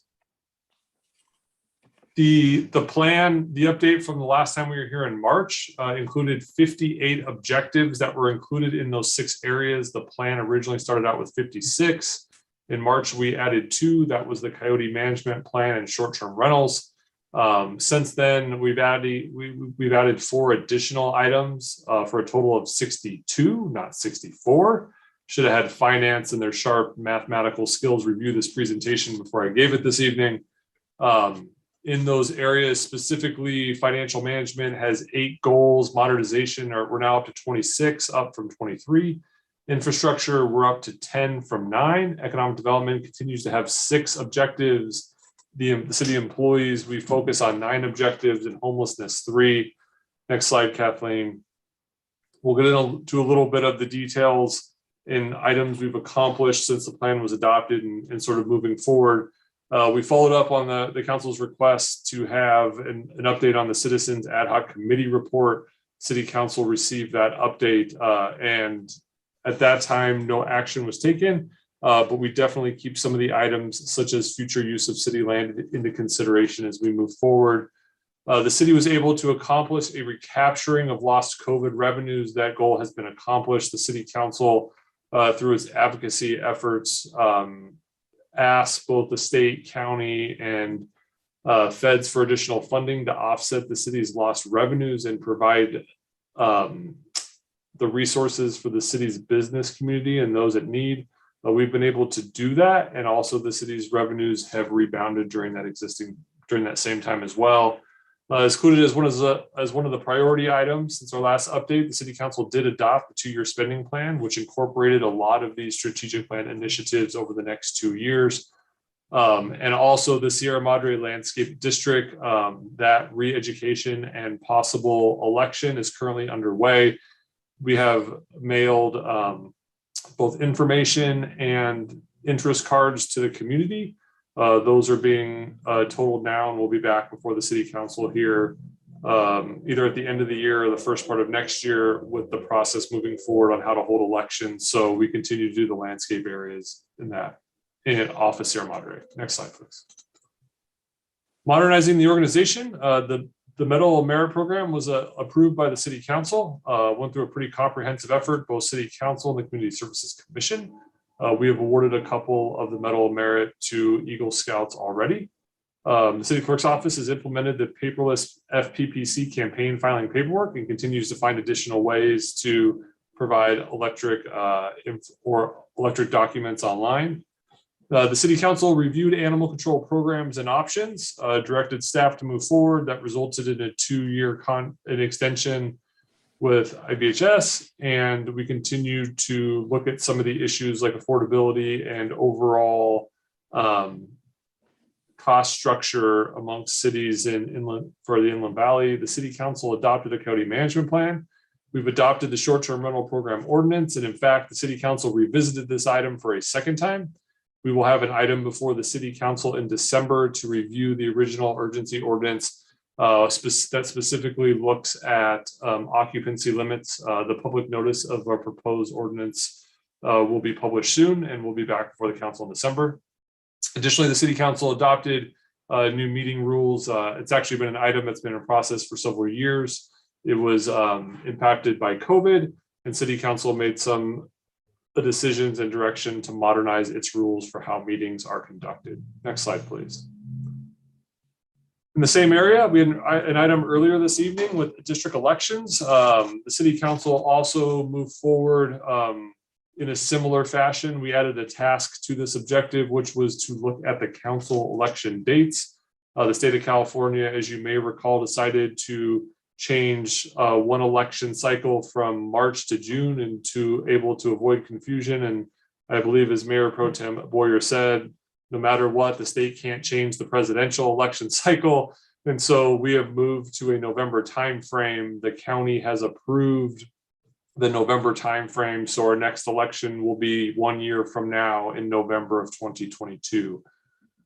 We are also moving forward with council meeting materials presented in 1 week in advance.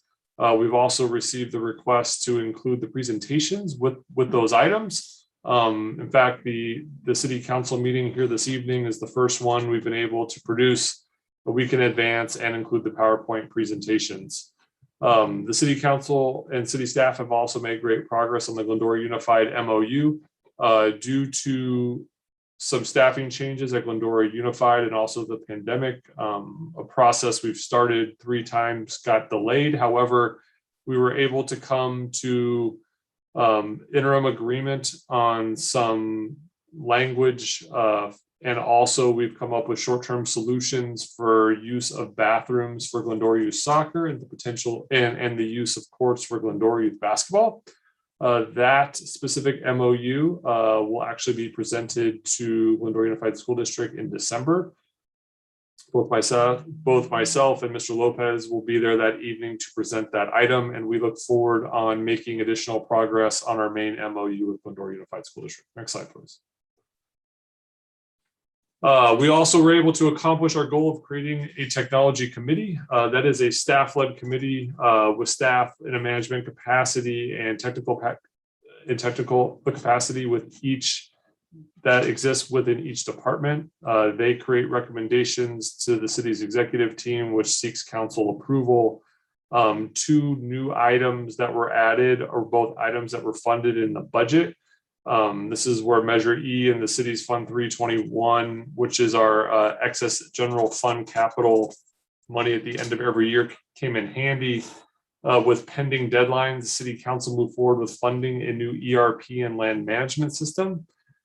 These are both relating to another technology strategic planning item that was included in the plan adopted a year ago. These are a huge undertaking in and of themselves. 20,000 hours in terms of staff time is not out of the question for adding total time for the consultants and city staff. Both of these will be implemented in the next 18 months. The city council has approved contracts with agencies to help us do our needs analysis and help draft RFPs.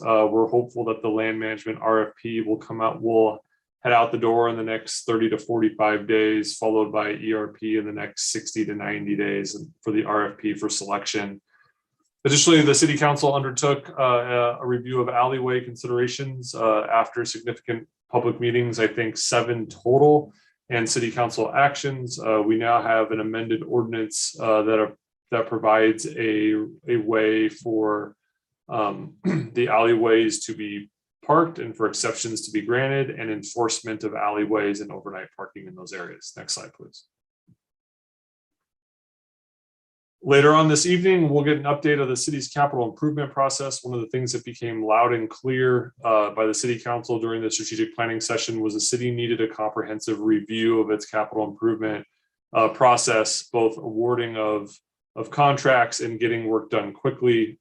This evening is an item pursuant to this, which provides the first of 2 presentations to the city council that talks about the changes we've made in the process, setting up consultant panels, finding ways to bid multiple projects at the same time, combining streets with water projects, and provides other information that we'll be able to update to our website so residents can understand what streets and water projects are coming before them. We had a presentation earlier by Stephen Mateer on the People Movement Project. The advocacy efforts in providing funding, essentially an $18 million project, which has $0, now has almost 7 million associated with it. We continue to work with our state legislators now to provide additional funding with the project that was discussed earlier, and multi-agencies now involved. We're hopeful the COG can go seek additional state funding and we can see this project through.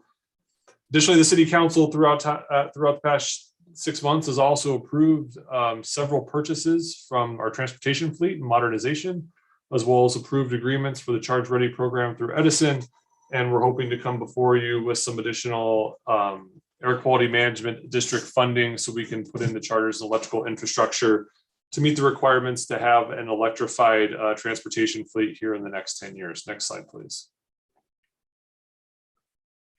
We are also moving forward in Gladstone Park. We had originally predicated a splash pad and a parking lot renovation, which included taking down the old water tower. Due to the current drought situation we are in, we are postponing but not taking off the splash pad, but are moving forward with the parking lot rehab, which includes taking down the water tower. We've also applied for and been awarded several grants for new playground equipment in Gladstone Park, and look forward to those changes being underway as well.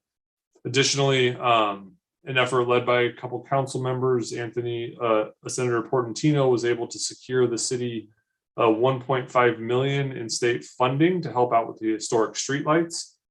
Staff has currently entered into agreement with JMD to provide an update on cost, design, and testing from a circuitry standpoint on a way to look at implementing historic streetlights all at one time or by phasing.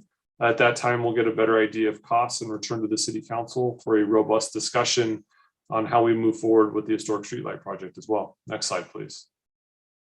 In economic development, the City Council and Planning Commission spent a lot of hours hearing an update from the housing element. Staff had a lot of work with our consultant. The City Council approved the submission. We received some minor comments back, and we'll be before Planning Commission and the City Council for what those comments are and how to move forward. But essentially, our comments from HCD at the state level were very minor as opposed to other cities that have received their comments back.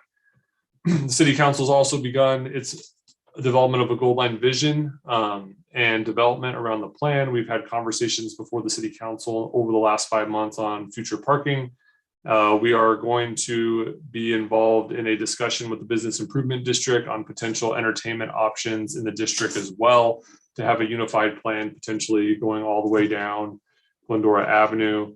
And SB2 planning grant projects are also have been underway. Staff has placed on the website some flow charts, some additional process charts that help people understand the development process in a streamlined way, and look forward with implementing some additional streamlining efforts when the new land management system is underway. Next slide, please. In terms of employees, the city council recently approved and was implemented a comprehensive class and comp study for our water division, which has resulted in increased employment applications. Now, when we fly a position, we have to close it because the overwhelming number of applications. A lot of undertaking, and a big thank you to all of our employee groups, human resources area, and the city council for moving forward and hanging with us through COVID as we completed that project. The city council and city staff also worked on implementing childcare and recreational opportunities during COVID-19. We offered additional classes, outdoor education. We worked with the school district to provide for some daycare alternatives and some classrooms at the teen center, as well as resource opportunities in the city's parks. And during that time as well, and coming out of COVID, the city's significant recruitment efforts, which included the city council approving some employee attraction bonuses, primarily for the police department, have come in handy. We're at the highest staffing levels in some of our areas that we've been since my arrival in the city. Next slide, please. On homelessness, Mr. Lopez and I had the opportunity to present the very first city in LA County to the Blue Ribbon Commission on Homelessness. We've received numerous inquiries that we're providing a perspective and advocating for additional Measure H dollars. We continue to make strides in advocacy efforts. We're undertaking our own point in time count, and we're continuing to seek, working with our community partners to help those without shelter. The city council took some pretty incredible steps during the pandemic to use some one-time funds to house our own homeless individuals, which we were able to house over 50. In the past 18 months alone, we've made contact with 234 unique homeless individuals in the city of Glendora, and been able to provide housing and temporary shelter for many of those individuals. We continue to press forward on this manner, and much more to come from city staff on this in the upcoming months. Next slide, please. So it was a mouthful for me this evening. A lot of updates from where we were at, both in March and May. A big thank you. If you have any questions, the city's strategic plan and all the additional details presented for you this evening in your packet, you have a comprehensive update in an Excel file of where we've been from the last meeting, and look forward to providing these updates every quarter moving forward. So you can mark down February will be before you, and we'll also be having a city council item to discuss specifically some of the items in the plan. So with that, Mayor, turn it back over to you for any questions that you may have. Thanks. And I don't see any of my colleagues ready to ask any questions, so I'll let you segue right into the next item, which is the update on COVID-19 and reopening of the economy. Thank you. At the last meeting, we provided an update to say, essentially, we are entering the most confusing part of the COVID pandemic possible. There are different rules in the city of Los Angeles as opposed to the county of Los Angeles, and who has access and who must show proof of vaccination. On our website and on the county's website are links to the information on what information must be provided by businesses, what the requirements are in the state of California, and also with the county of Los Angeles. The city council time and time again has advocated all of our levels from the county, state, and at the federal level to move forward in a manner that accounts for both business and personal perspectives.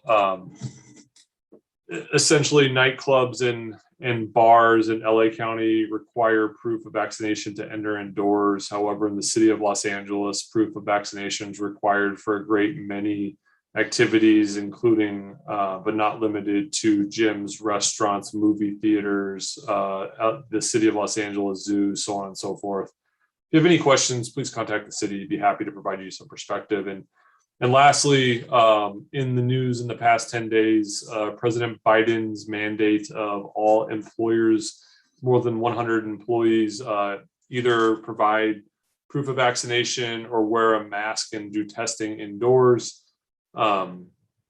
was the layout or requirements from OSHA were provided. State of California, as one of an authorized its own plan, is one of 21 states that has then 30 days to produce its own rules. Predictably, Biden's plan has been challenged in several court of appeals recently, the fifth, and I think DC as well. And now we get to play a game of what federal court will hear the case at what time. There is a chance that this plays out, or a high likelihood, if Bill wants to provide any perspective, that the Supreme Court may even have to weigh on this at some point in the near future. So we are taking a wait and see approach on how to move forward. Bill, I see on, and any legal update on Biden's plan? It goes to a lottery in terms of which court will hear all the consolidated cases, but they all haven't been filed yet, so time will tell. It's full employment work for guys like me. So a lot still to come, and appreciated everyone's patience as we wade through this, with the understanding that this is arguably one of the more difficult parts of the pandemic as we move forward. So we're happy to answer any questions the public and business community may have. And with that, Mayor, I'll turn it back over to you. Thank you. All right. Well, that takes us to our consent calendar. Items 11 through 19, they can be approved with one motion. I know that Councilmember Thompson wanted to make some brief comments on item 15. Councilmember Thompson. Madam Mayor, yes, I just want to applaud staff for the tremendous job which they did to save the city $122,221.80. They were able to save that from their bid, and I think that we should all be able to celebrate that and appreciate the hard work that they did to save us that kind of funds. So thank you. Very good. Thank you. Madam Mayor, I'd like to move the consent calendar, items 11 through 19. I'll second. Okay, we have a motion and a second. I'll conduct a roll call vote. Councilmember Alowis, Yes. Councilmember Thompson, Yes. Councilmember Friedendahl, Yes. Mayor Pro Tem Boyer, Yes. and Mayor Davis. Yes. Motion carries 5-0. Thank you. That takes us to item 20 under member agenda items, to consider whether to implement or not implement Senate Bill 10. This was requested by Mayor Pro Tem Boyer and Councilmember Alowis. I'll invite Assistant City Manager Lopez to report. Thank you, Mayor. Good evening once again, Mayor and council members. The report, as you mentioned, is for the City Council's consideration of whether or not to implement the provisions of SB 10 in the city of Glendora. Unlike other pieces of legislation that have been related to housing over the last year, this bill gives the city of Glendora the option of implementing it. For all intents and purposes, it would be a voluntary implementation. Senate Bill 10 was signed by the governor on September 16th, 2021. The bill basically authorizes a local jurisdiction to adopt an ordinance to rezone any parcel for up to 10 units of residential density per parcel, subject to the parcel being located in a transit-rich area, as is defined in the legislation, or is within an urban infill site, also as defined under the legislation. The adoption of the ordinance, as well as any subsequent resolution or other regulation to comply with that ordinance, would not be subject to the California Environmental Quality Act. It would not be deemed a project. The city would, if it chose to, implement SB 10, could adopt an ordinance to supersede any zoning restriction that may have been adopted by a local initiative measure, subject to a 2/3 vote of the city council. I should note that it does include some provisions to exclude parcels that are located in high or very high fire hazard severity zones, unless those parcels have adopted fire hazard mitigation measures, or the parcels have been designated as open space by a local initiative. authority. The authority that is granted by this particular piece of legislation will sunset in January of 2029, so that the city would have a limited time frame within which to implement the provisions of this bill if it so chose. I would, building on the comments related to the COVID-19 update, this piece of legislation has also been challenged in court. The AIDS Healthcare Foundation has launched a suit alleging that a provision that empowers, the provision that empowers local jurisdictions, city councils to supersede local initiatives is unconstitutional. There is no resolution to that particular lawsuit. With that, Mayor, I will turn it over to you and the council members for discussion. Thank you, Mr. Lopez. Mr. Boyer? Well, I asked for this to be on the agenda in order to be able to have this discussion. Like so much of the housing legislation has come out of Sacramento lately, this is not thought out, and it takes a lot of control out of our hands should we decide to implement it. A number of the issues I have with it on the housing issues is that it does nothing to address affordable housing in any way, shape, or form. It also makes a decision if we were to implement this to paint an entire district with the same brush, where in a local situation, we have the ability to understand the difference between different neighborhoods, the way that urban infill and transit-rich areas transit-rich corridors are defined by Sacramento are not all the same. And we could find that higher density property could be built in certain areas, but in other areas, there's no way in the world we would want that to happen. So I wanted it to come before us so that we had the opportunity to discuss it. In no way could I ever support this legislation, but the big thing about it, as Moises just pointed out, is the fact that this bill would give us, should we implement it, it would give us the authority to supersede any type of local initiative that was voted on by the public pertaining to zoning in the city of Glendora, which to me is just not acceptable. Now, we don't have any, so it's not something that we would have to deal with, but other jurisdictions might. And it puts us in a situation where I could easily see that, especially we talked about our districts. We're in a position now where with district elections, a governing body, a local governing body could very easily be elected that does not represent the values of the community. And so for that reason, we've seen that happen to us, locally, and it causes a lot of conflict in a community. So I would like to see us look at a way, I know it's being challenged, but I would like to see us look at a way to be able to make this bill in order for any future council to adopt this bill, that it would have to be adopted by an initiative in the community. Now, I know that could be a bit controversial on its own, but because they put that language in there, there's some belief that we might have the authority to do that. So, I'd like to hear from the rest of my colleagues as to what they think, and then see if Bill could weigh in on if there is any way that we could put those types of protections in, should we choose not to adopt this tonight. So that's all I have for right now. Thank you, Karen. Thank you. Councilmember Alawas? Thank you, Mayor. For all the reasons that Gary articulated, I too am against this. And there's one big thing that that all these housing bills have neglected is the natural resources. One and most important is water. We're going to be having a meeting on the 16th to talk about that for some long-term planning and trying to figure out what we can do.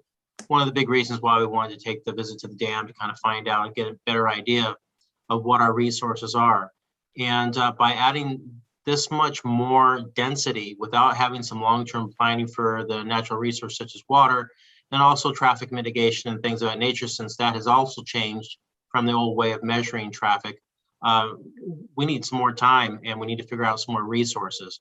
And for that reason, I would like to, to go with what Gary had said, to maybe possibly investigate an initiative process if this were ever to come to light and anyone wanted to do this, as opposed to 5 members of the city council, or actually 3 that would vote this in, and not take into account what the entire population of a city really wants. So with that, that's all I have to comment on. Thank you. Thank you. Councilmember Friedendahl. Thank you, Mayor. Yeah, I am not in favor of losing our local control. So I would not be in favor of this. I would, in fact, be in favor of the voter initiative opportunity as a protection. And like to encourage us to find a way to do that. I think that we're getting too many mandates from up north that just don't work locally, and I don't want to add this to one of those. So, no, thank you. Thank you. Councilmember Thompson. Madam Mayor, thank you. And I agree with everything that has been said. I can't think of anything worse than the people having a chance to vote something in and then elected officials just overnight be able to change that. As Gary said, that's happened in local areas. It's happened within our state. And a mandate like this is just something that should not be done. So I would agree with everything that has been said. Thank you. My only concern is you get on a slippery slope when you try to tie the hands of future councils. And so that just is a little slippery. And because this is optional, and when did you say that the date that it sunsets? Moises? The legislation sunsets in January of 2029. Okay, thank you. So, Mr. Winder, I will ask you to weigh in on the ramifications of the legal aspects of that. Well, if I could just, for point of clarity, Moises, as far as I don't believe the legislation sunsets in January of 2029, I believe that we have the ability to adopt it up until January of 2029. And so if it were adopted prior to January of 2029, it would be, those zoning rules would be in place for the city forever. Is that not correct? That is correct. I should have been clear. So the city council has until January 1st of 2029 to implement SB 10. Once implemented, it would continue beyond the 2029 deadline. Okay, thanks. Bill, if you could share with us any thoughts you might have. So here is the interesting, tricky legal issue that's prompted the litigation, and that is opting in on SB 10 can be applied to property which would otherwise require voter approval to be rezoned. So now the question becomes, could a city council place an item on the agenda that says only a vote of the residents of the city could elect to exercise the opt-in rights under SB 10? Yeah, you probably could, but could a future council then elect to opt in to SB 10, notwithstanding the voter initiative that was adopted that required the voters to approve an opt-in to SB 10? Don't know the answer to that question. Don't think so, but don't know the answer to that question, and it may in part be answered by the pending litigation. But as far as the law is concerned, the only way to use the term making sure a future city council doesn't opt in, or as the mayor uses the term, tie the hands of a future city council, would be by initiative. And we think that's legally valid, but given the language of SB 10, if you passed an initiative that said only the voters can elect to opt in under SB 10, could a future city council rely on the language of SB 10 to supersede that voter initiative? I don't know the answer to that question. I don't think so, but I don't know. Okay, just going back to Karen's comments, I agree with you, Karen. Going down a slippery slope, tying the hands of a future council, but it's important to make sure that the council abides by the will of the residents. But the bottom line is, we didn't write the legislation. The legislation was written in Sacramento, and they were the ones that made the decision to put into housing legislation the authority for a city council to supersede a voter-led initiative, which is just something that, unfortunately, those types of things are coming from Sacramento too often now. So that's my reason for asking for this. I would never have thought about asking for this had they not tried to give us that kind of authority. And I just don't think that any legislative body should have the authority to supersede the vote of the people in any way, shape, or form. So with that, if we're ready, I could make a motion. And Just one piece of clarification, Councilmember Pro Tem.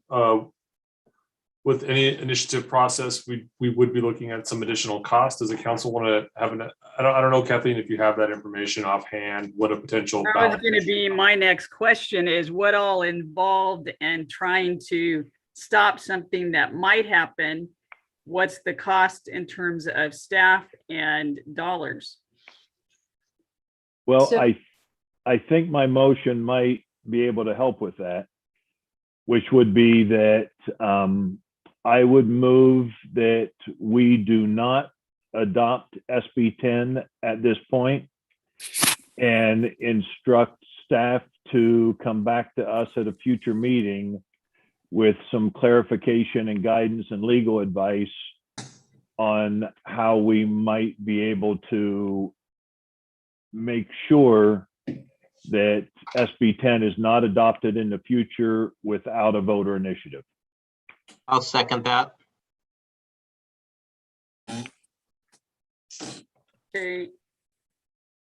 Okay, so I have a motion by Mayor Pro Tem Boyer, a second by Councilmember Alowis. I'll conduct a roll call vote. Councilmember Alowis. Yes. Councilmember Thompson. Yes. Councilmember Friedendahl. Yes. Mayor Pro Tem Boyer. Yes. And Mayor Davis. I'm still not sure what I'm voting on. What was the second part of your request? That we are instructing staff to come back to us with information for us to be able to consider the adoption of making the future adoption of SB 10 an initiative. So all we're doing is asking for them to come back to us with additional information, what the process would look like, what the cost would be, what the legal ramifications would be, et cetera. Okay. All right, then yes. Motion carries 5-0.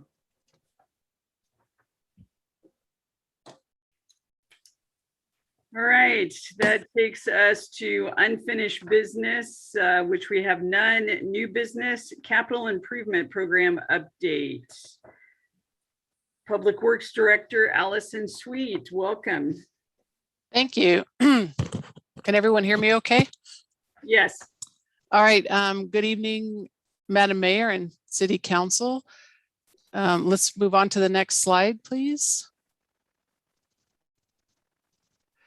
Okay, for some background information as part of this 2020-2023 strategic plan, which our city manager provided an update this evening. The Public Works is preparing a plan for 1, 2, 5 and a 10-year horizon for our capital improvement projects. On June 16, 2021, City Council approved the fiscal year 21-22 and the 22-23 two-year budget, which did include a 5-year capital improvement plan with the following funding From our previous budgets, we have $10.9 million for funded projects, and that includes all the design and construction for the project. For our current year, we have approximately $11 million. And programmed for the next fiscal year in 22-23, we have $14.7 million worth of projects. And then in our outlying years, we have $85.5 million of currently unfunded projects that go out towards fiscal year 2025 to 26. Next slide, please.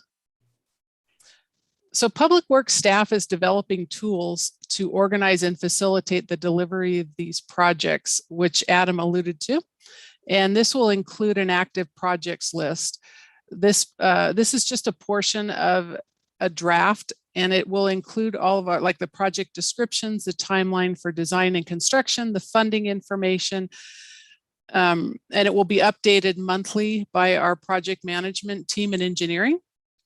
And this will also be included in our CIP webpage, which we are developing and will have for everyone's viewing in the next couple of months. Next slide, please. We've added what we call a project code in this process. On the left side, it says the active project code. Since we don't have a numbering system, so we basically made this one up, which includes a W for water, an F for facilities, and then we number them down from 1 to the end of the list in each category. And we've also attached that in one of your attachments for the 5-year CIP. In developing the CIP, we first wanted to better understand our citywide infrastructure needs. So this shows 6 assessments that we are in the process of doing. 2 of them have been completed, and with the remaining at various stages of our professional service and hiring consultants to assist us with these. Next slide, please. So Public Works, our staff is also utilizing various improved procurement strategies, and 3 key changes from past practices include packaging similar projects together, and this slide shows package number 1. And as Adam had mentioned too, it's putting the water and the street design together.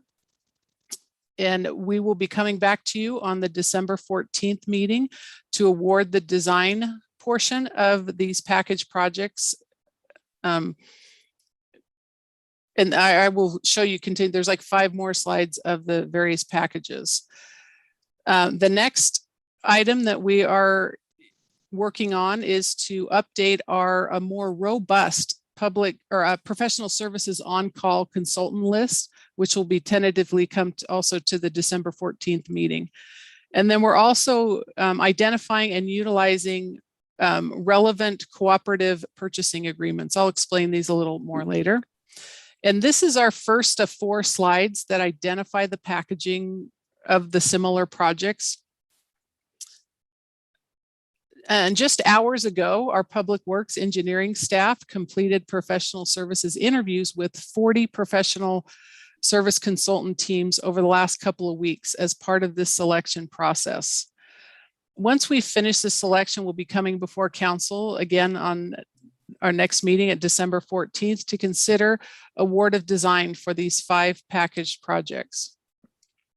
Also included in these interviews that were just completed today, we've encompassed the request for qualifications for our more robust on-call service list. The variety of services for the on-call will be civil engineers, architects, inspectors, electrical and mechanical engineers, GIS, technical support, landscape architects, and others. And having these consultants pre-qualified, we'll be able to select the consultant in a much quicker, shorter time frame. For example, the traditional selection process from advertising an RFQ to start designing a project is approximately 4 months. With this list, we will basically cut out those 3 months. We will already have completed that, and it will allow for a much shorter time. We currently utilize on-call consultants, but these contracts are expiring this year. And then back to this particular slide, there are 2 street and 2 water line replacement projects that are packaged. for a total design and construction cost of a little over $4 million. We recognize that these projects are not fully funded for this fiscal year, but we'll be asking for the design only, with the construction occurring in the budgeted year, or we will seek possible additional funding from grants and other sources. These projects will be shovel ready. That's our goal here. Next slide, please. This is package number 2, which has funding from previous and current fiscal year and is packaged again for water and street resurfacing. The total design and construction for this is $4.6 million. And again, we'll be coming before you to consideration for design services in our December meeting. Next slide. Package number 3 is the Leodora and Yucca Ridge to Grand Avenue, which will include the design of a water line and construction for both water and streets. We actually have a previous project that was funded for the street design, and that is at about 90% right now complete. All right, next slide, please. Package number 4 is in the Mauna Loa area. Again, it's a street and water replacement combination, and it's valued at, the design and construction is valued at $4.5 million. And then when we bring these package projects at the time of award for design services, staff will request that City Council to possibly amend the CIP by adding or moving projects to the fiscal year 21-22, and then authorizing the Administrative Services Director to reallocate or appropriate funding as needed. Okay, and then package 5 it's all by itself as a traffic signal enhancement. It's at the very bottom there and valued at $200,000. And then this project will be at the Grand and Bennett traffic signal improvements and include some left turn phasing, and Publix will pursue HIP funding for construction in 2022. The design of these projects will take approximately 9 to 12 months, with construction following depending on the budget availability. It is anticipated that final PS&E, as we call it, and that's our package that's ready to go out to bid, will be completed by the summer of 2022, with construction starting in the fall of 2022 for those that have the adequate funding or where funding is identified. Okay, next slide, please. And this is a citywide map showing the packaged street and water projects. And this will be available in our CIP website in the coming months as we update that. And also note that this map is from our pavement management system, our pavement management plan, and that when we complete the street construction projects, the pavement condition index, which is the PCI, will increase by 2 points. For example, our current PCI is 63, and these projects will bring it up to 65. Next slide, please. And then this project, this shows all of our water and streets projects identified from the current fiscal year all the way up to the fiscal year 25-26. Next slide, please. In order to streamline the procurement process and expedite the projects, one key strategy that Public Works staff are seeking to utilize more often than it has in the past is the increased use of services made at contract prices awarded through the cooperative purchasing agreements. This exemption allows the city to reduce administrative costs, work more efficiently, and be more responsive to city needs while adhering to the public bidding process provisions as set forth by our Glendora Municipal Code and the California Public Contract Code. Public Works has 5 projects identified to utilize this procurement method. These projects have the total design and construction cost of $2.9 million. One project on this list does include the library HVAC replacement, which was just awarded as part of the consent calendar tonight, and this will be to evaluate and design the HVAC for the library. Next slide, please. And One of the items that we have added to our CIP is to start doing more slurry seal, which is a preventative maintenance for our streets.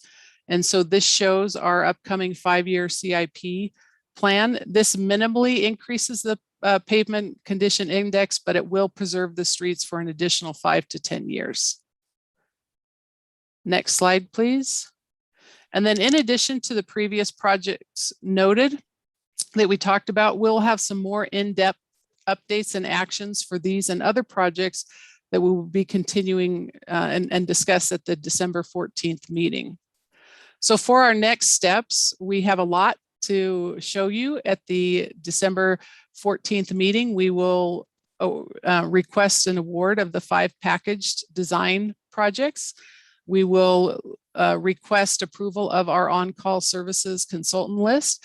And then we will also give additional upcoming CIP status for projects that were not discussed tonight, and also include other departments that also are working diligently on CIP, that particularly what Adam had discussed earlier too.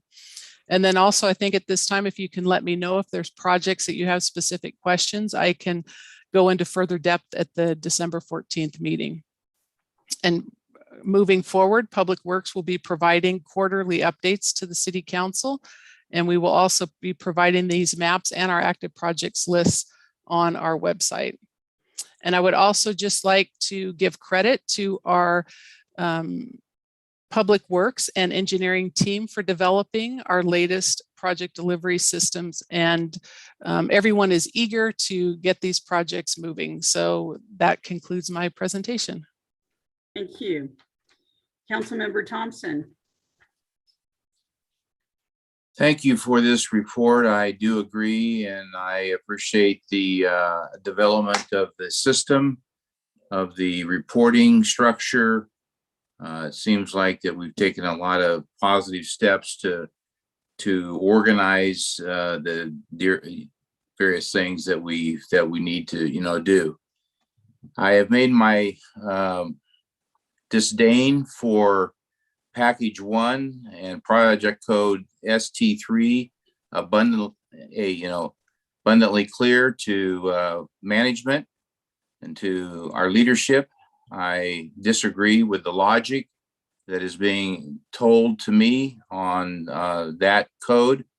I can only hope that conversation can continue to enhance and speed up the project from 23 to 24 to a earlier date. So that would be my one exception to the positive experience and statements that I have made. Thank you. Thank you. Councilmember Alawas. Thank you, Mayor. Nice presentation, Allison. It's nice to get a view of that. With that said, in this presentation, I didn't quite pick it up. Is there a list of streets that we will be repaving or resealing by year, so that the public can see if their street is going to be on a certain list for consideration, and or actually in the plan for maintaining? Part of our developing of the website, or our web page, we will have that up on the streets. We did come to you earlier with the pavement management plan, so we will include that. So in this presentation, you don't have the list of streets that are going to be taken care of? We've got them up until, I apologize. Can you go back on the slides? Because I did have some of the pavement slides. So that slide there was what ones will be slurried. One forward, please. So these ones over the next 5 years will receive the slurry seal. So that is one map showing one of the treatments. And then go back I know I had a couple of other ones. So this one here is our pavement for the next 5 years. And it shows the water, and we've put them together, the water and pavement. I would imagine by doing this, you probably have them broken out by street and block number. Yeah, we can include the pavement management plan itself, which would have the spreadsheets that would do that. We'd Okay. have to- All right. I like your long-term approach by packaging these things up. I think you're gonna get a lot of long-term value out of that. So I commend you on that approach. There are a number of the water projects, it looks like, in county areas. So do we supply water in county areas? We do have, yes, we have. We are only replacing our water lines. So are we working with the county at all to repave those for those folks? Because now they're going to have a patch in the middle of their street. You know, let me verify, because I was not informed if any of these actual streets were in the county. It's In been that my, one of those last maps you had there in the upper left-hand corner, you had a purple there in a county area with some lines being replaced. okay, let me check on We that. can go back to- Yeah, we can take a look at that, but if you wouldn't mind going back to Yeah. the map, just so we can go over the councilman's comments. Yeah. Next What one up. specific- Oh, there you go. Right there, upper left. Oh, I see the three that are in the fuchsia. Uh-huh. Let me verify and get you an answer for that, because we would not, I mean, I definitely will coordinate with the county if those are not under our jurisdiction to repave. There are some transmission lines that do run through the county portion. Okay. And any anecdotal information of how well the county is to work with trying to coordinate? That smile there, probably not so good. Do you know, I don't have the experience in LA County, but that is one of the challenges. I like to, do the right thing. So I will give you an update if I find that I get any pushback from the county. But So this next question is a loaded question, and I guess Adam Moises and you probably need to address this somehow. There's a lot of unfunded projects on this. Mendel's for one. What's the plan to find the funds to do some of these items that are on the list? So I'd be happy to take that item first off. So there are items that are funded for 2 years at a time. So the city council approved a 2-year budget. The project Mendel is referring to is the Amelia project, which is proposed for funding in the out years. So it's impossible for us to identify funding in the out years before council appropriates it. So we come up with a plan to try to parse those out in the out years. So the plan the city council adopted as part of its 2-year budget still exists and is not being changed. Our goal, as Allison mentioned, was to try to do some design work ahead of time. So in the happenstance that projects come up, whether it's Measure W or Green Streets or Stormwater or packaging together various pieces of information and grant funding, that we may be able to move forward with those other projects first. At the same time, all this is handling, we're currently out for an RFP for a comprehensive water infrastructure overview, which may further inform the decisions in the out years on what projects need to move forward. As it relates to the specific Amelia project, when Public Works had a chance, when Allison went back and revisited Mendel's comments during the budget adoption process, really the consensus at that time was the water project on Amelia probably should have, in retrospect, could have been combined with several other water projects in the area. At that time, a lot of the streets funding wasn't available, so that project didn't move forward in a comprehensive fashion. But Public Works is of the belief now, trying to review and get the design and engineering done, that then we'll be in the position to try to identify funding more quickly or try to move that project up, largely predicated on the fact that there are some water related issues in that area. So it is a goal on the strategic plan to try to come forward with a more comprehensive approach. At the same time, streets funding only exists in so much unless the city diverts other general fund resources. Does SB1 funds play a role in any of this? yes. We utilize all our funding from SB1 on these projects. So have we projected out funds we're going to get in the future that we might be able to apply to some of the unfunded? Yeah, Yeah. that's why CIP split out for a 5-year period. In those out years, they're inevitably unfunded, but we try to put projects in the year in which we think we can get to them. CIP street projects are just quite frankly one of the areas where there's always more needs than haves. Yes. Last question. How are we handling dead streets? Well, they're dead. We're burying them. No, I just. They're already buried. Yeah, I mean, in all honesty, I think when we went through the PCI score, there was a lot to be said about trying to find the right mix to prolong the life of a lot of the streets that are not dead. Dead streets are just prohibitively more expensive. And so, you know, the up the river and down the river approach, by the time the issues are down the river and dead streets, they're inevitably much more expensive to repair. So our goal is to try to address some of the proactive maintenance ahead of time to prolong the life of streets. But, you know, I think we all know streets in the city that are dead and have, you know, several potholing, and those are on the list of the lowest scored streets. And as we can address those, we absolutely will. Do you have any mixture over the 5-year plan to address any of the dead streets? We will always be looking at, you know, this is kind of an evolving, you know, we look at and see that right combination as to, you know, how to integrate those streets. One of the things, because we are taking the approach that we want to get the water lines done first, that has made our challenges a little more difficult. I think, like, moving forward, we now know that we have a plan that we are going to do the water lines first.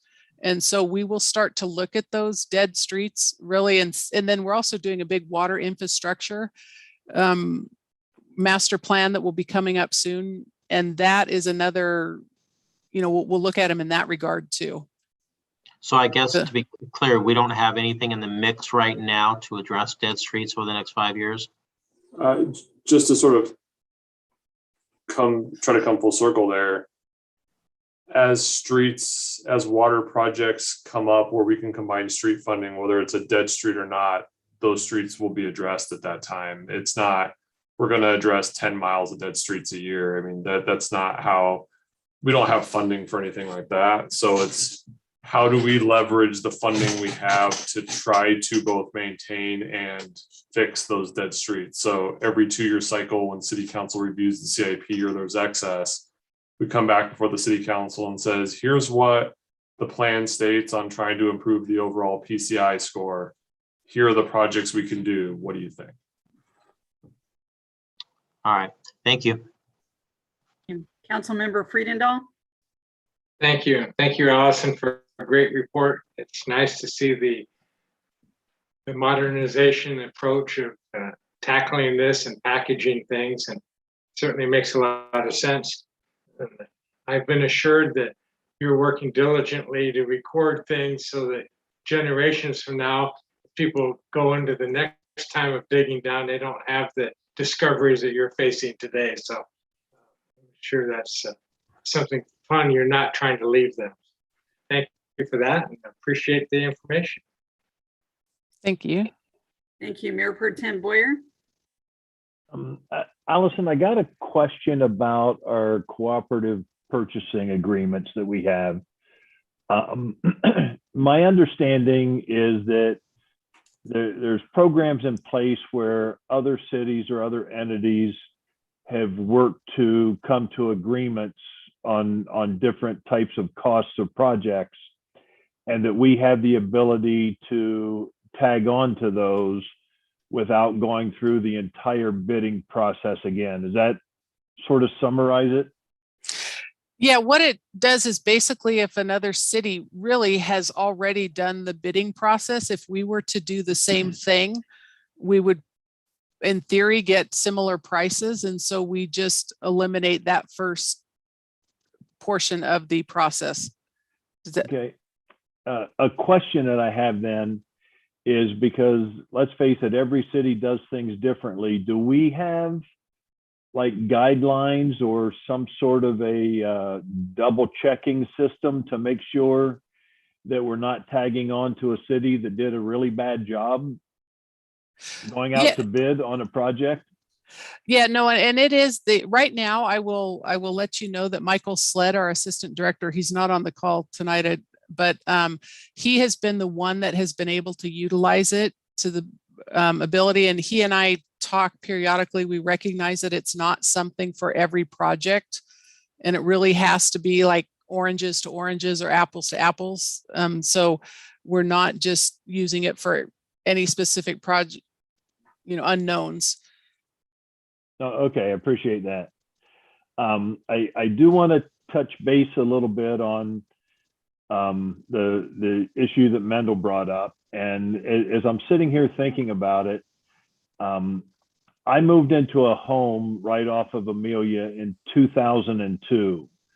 And at that time, I was told Amelia was going to be repaved and brought new in the next couple years. Now, I've moved 4 times since then. Allison, you're our 3rd planning director that we've had since then. I believe Adam's the 4th city manager, and we've had about 20 city council members since that time. As you're putting together a great plan, and I love what I'm seeing, but I'm thinking to myself that there may need to be some sort of a system in place to utilize historical data or historical information that we have, that as we plan moving forward, and let's face it, staff will change, that we don't find ourselves in a position that in 2002, we're promising that a street's going to be repaved in 2 years. And in 2021, we're promising that a street's going to be paved in 2 years. I sure don't want to be hearing that in 2031 when I've moved 3 more times.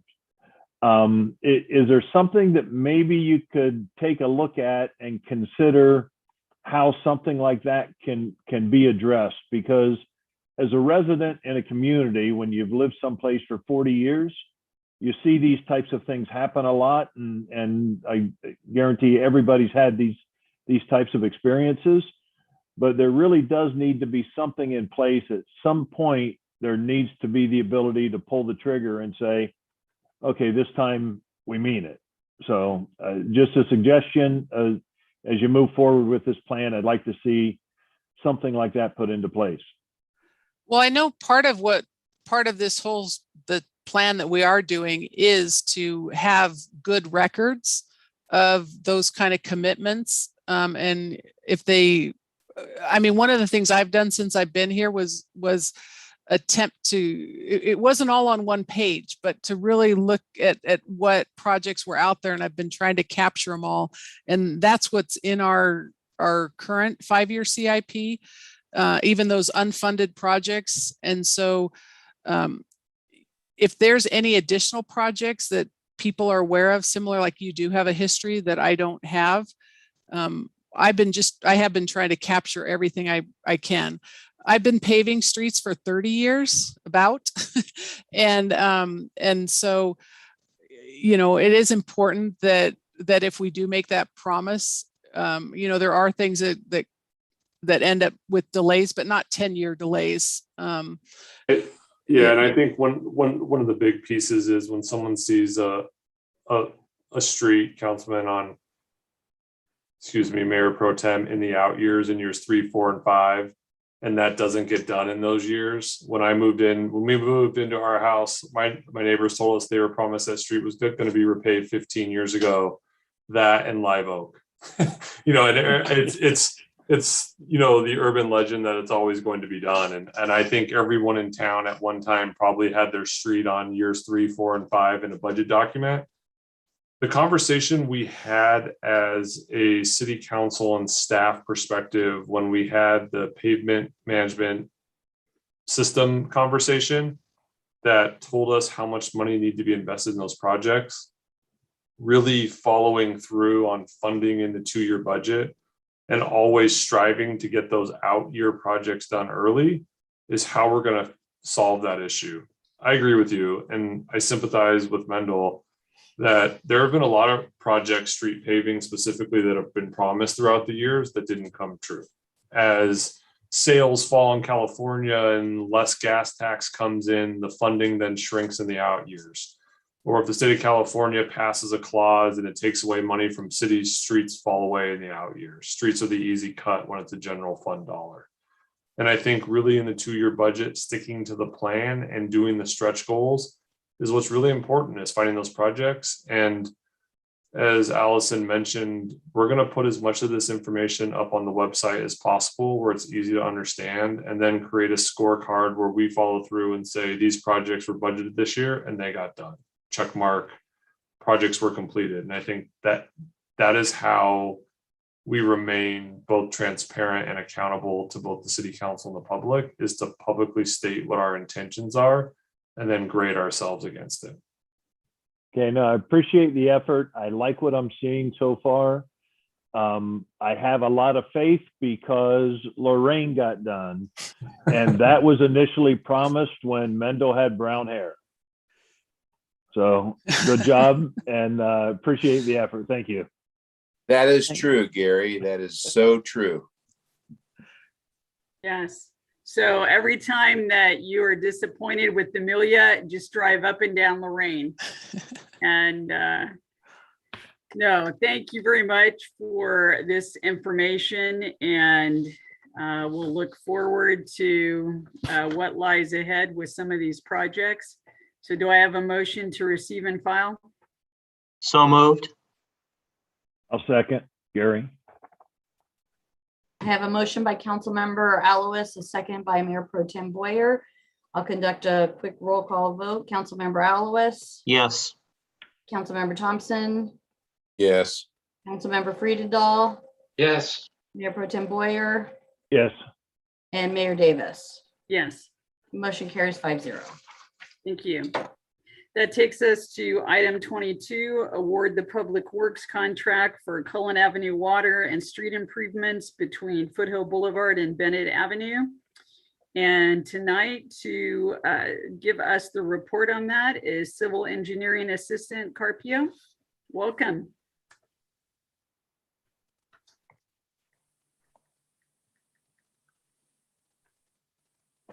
Oh, you're on mute, Marvin. I apologize for that. Good evening, Madam Mayor and City Council. My name is Marvin Carpio. I'm Civil Engineer Assistant, and today I will be providing an overview of the Cullen Avenue Water and Street Improvement Project, and that's one of the projects that's on the list as well. Okay. Next slide, please, Sylvia. Okay, this is the project map location. As you can see, it's gonna be from Cullen to Foothill Boulevard to Bennett Avenue. However, the water main improvements are only from Foothill Boulevard to Little Dalton Wash. The street improvement, however, the Grand Number Lane will be from Foothill Boulevard all the way to Bennett Avenue. Next slide, please. The project scope of the work mainly includes abandoning approximately 700 feet of existing 10-inch steel water main from 1951 and installing new 10-inch ductile iron water main. Also, we will be replacing approximately 50,000 square feet of existing pavement with rubberized asphalt. We will construct some ADA access ramps and also 2 new dry wells to aid the water conservation program. Next slide, please. Now, the bid opening for this project was held on September 30, 2021.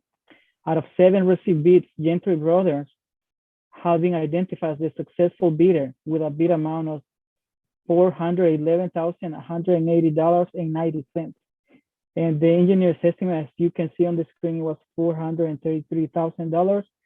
So there was a little savings in there on our estimate. Next slide, please. Expected construction date will start on December 12, 2021, and accounting for 70 working days and excluding city of their holidays. Expected completion will be March 25th, 2022, weather permits. And this is the latest information I got from the contractor. However, we've been having a lot of supply issues with the pipeline other projects.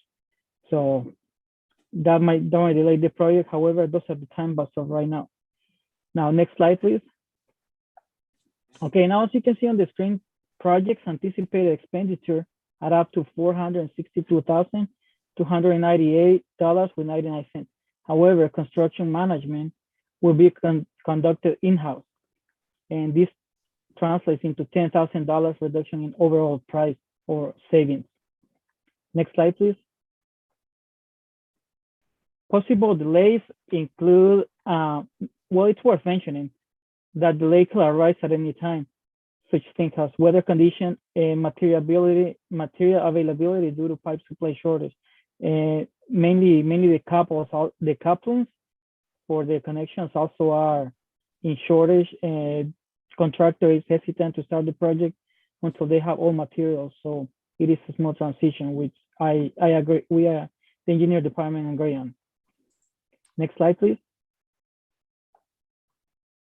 Okay, at this time, staff is requesting that the following recommendations are adopted for the current water and treatment project, meaning adopt the extension for the CEQA, award the contract to Gentry Brothers. Number 3, authorize city manager to execute the agreement. And 4, authorize the public works director to execute the necessary changes up to a 10% contract amount. Next slide, please. And at this time, I would like to thank you very much and open the floor for questions if there's any. Thank you, Marvin. At this time, Thank I'll you, bring Madam it to council for questions or comments. Councilmember Alawas. No questions. Thank you very much for the presentation. Thank you very much. Councilmember Thompson. No, it was fine, and I support this. Thank you. Councilmember Friedendahl. Thank you, Marvin. And I do appreciate the in-house talent to be able to manage the project. Good job on that. Thank you And very much. certainly the consideration to secure all materials before beginning so we don't have an interrupted process for the residents. So good work, Sure. and I approve. Thank you very much, Councilmember. Mayor Pro Tem Boyer. Actually, I do have a question. Does any of these improvements include any addition of a sidewalk on the west side of Collin, just below Bennett? At this moment, the plan that we have, it does not. However, that could be accommodated. It all depends on budget, but the original project did not. And it was that was not considered under the design. Yeah, there is currently no sidewalk at that location. And with the number of events and things we have going on at Fink Minor Park, as there are people walking down Collin to get to the park, that makes for a very dangerous walk, even though it's a short walk from the corner of Bennett to get down to the park. So I don't know if that has been looked into and if there's anything we can do about it, but I would appreciate if that could at least be looked into to see if there's anything we could do while we're going to be doing the work there. Marvin, do you happen to know if we own the proper right of way there? I know when we've looked potentially at other issues and we ran into an issue on Bennett where we didn't own the right of way to get some of the work done. Do you know if we own it right there? I know that older house is right there on the corner. Yes, I don't happen to have the plans with me at the moment. I can look into it and have a detailed presentation for you and basically identifying the right of way. And we can definitely look into the budget if it allows for a change order or perhaps a project by itself to provide sidewalk. Mayor Pro Tem, and you're talking specifically about the west side of the street right there?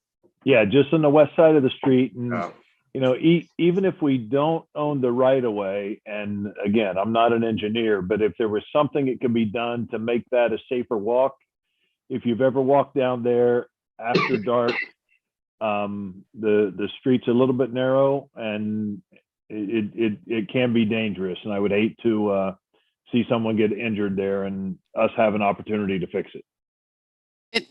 Gary, we can definitely look at doing that. Just an interesting thing on some other projects recently, we have a couple where we are doing public outreach to neighbors. And sometimes they don't want it and sometimes they do. And so we have to navigate that also. But again, I think that could be something we could give you more information on the December 14th meeting as we give some more updates on projects. Okay, I appreciate it. Thank you.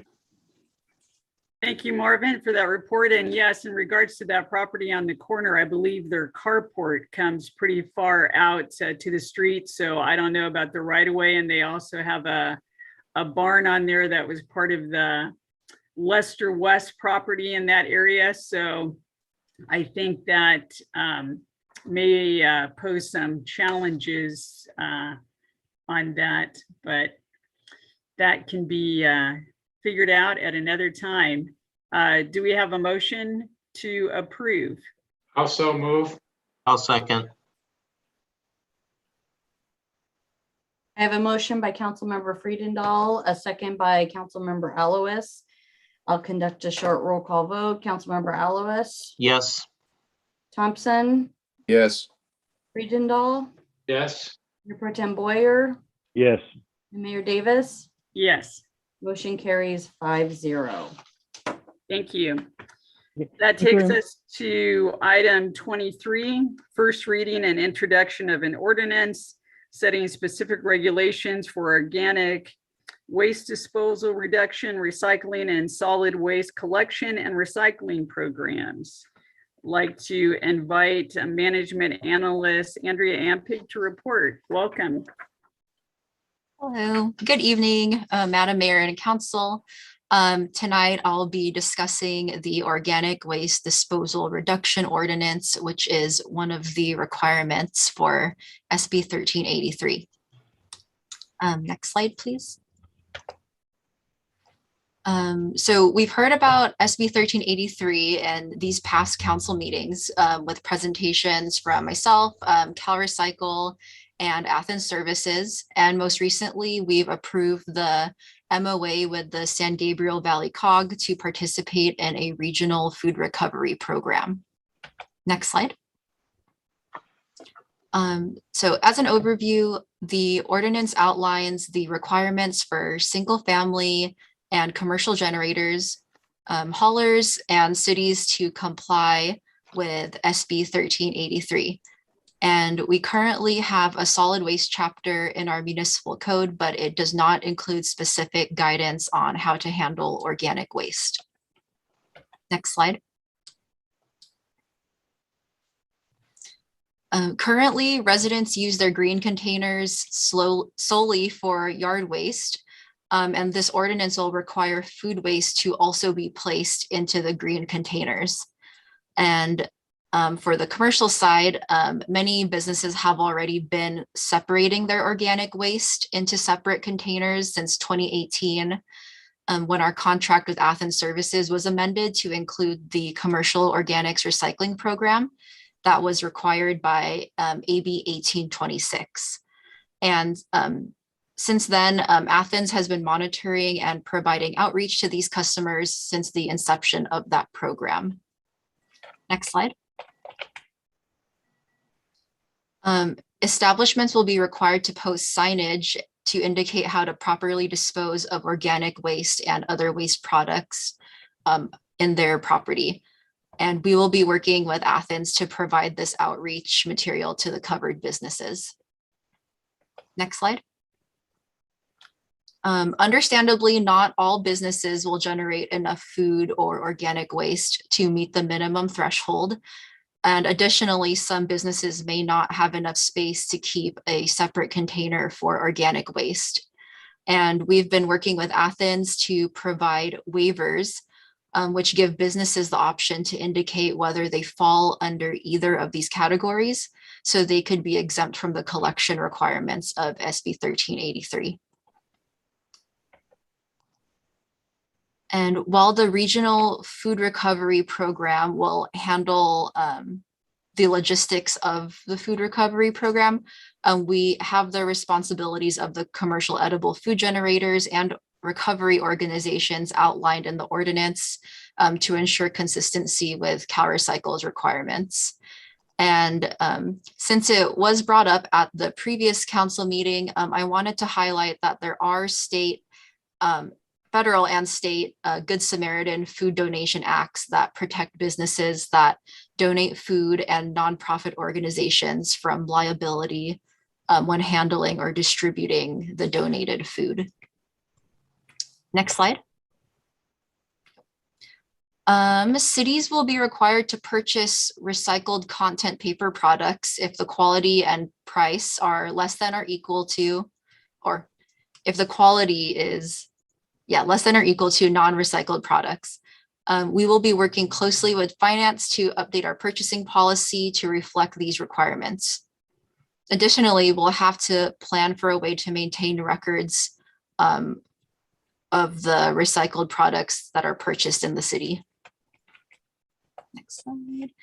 And it's important to note that the first 2 years of SB 1383 are recognized as an education and outreach period where penalties will not be issued.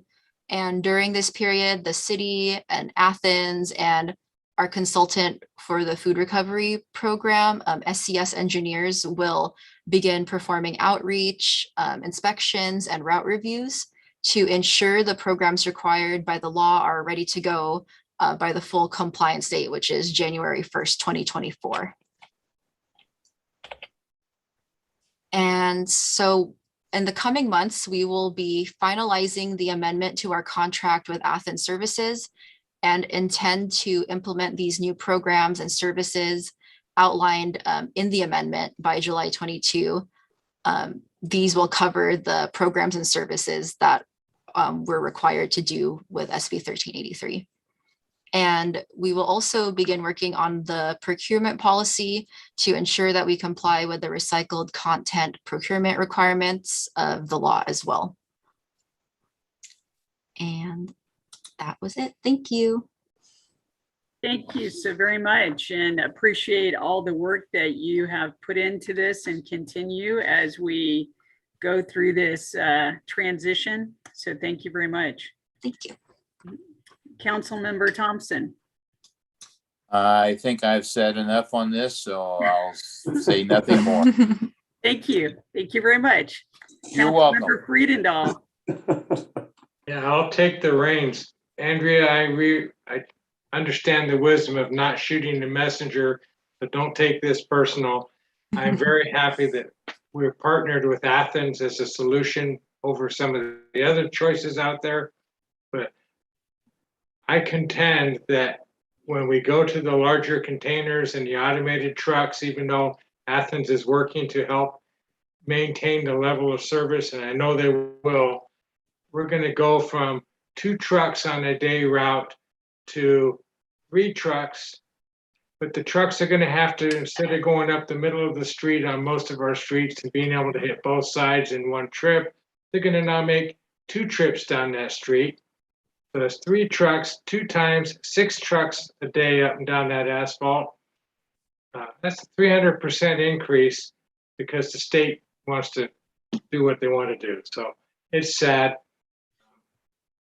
but one of those wonderful mandates we get to do. So thank you for your presentation. I will vote reluctantly to support it and move on. Thank you. Thank you. Thank you, Councilmember Alawas. David, you have way too much time on your hands to do those calculations.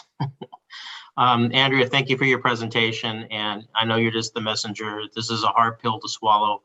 Like David said, I think we're actually going to have more pollutants than less. We still really don't know how they're going to recycle this and how it's going to outgas and things of that nature. Is it going to be food waste to energy, perhaps? Who knows what? At the end of the day, I think we're going to cause more of an issue than it solves. But with that, reluctantly as well, I'll have to vote for it because it's required. So thank you so much for your presentation. Thank you. Mayor Pro Tem Boyer. I believe enough has been said, but I do have a question, Andrew. Do you guys have to draw straws, and a short straw has to make the last presentation of these meetings?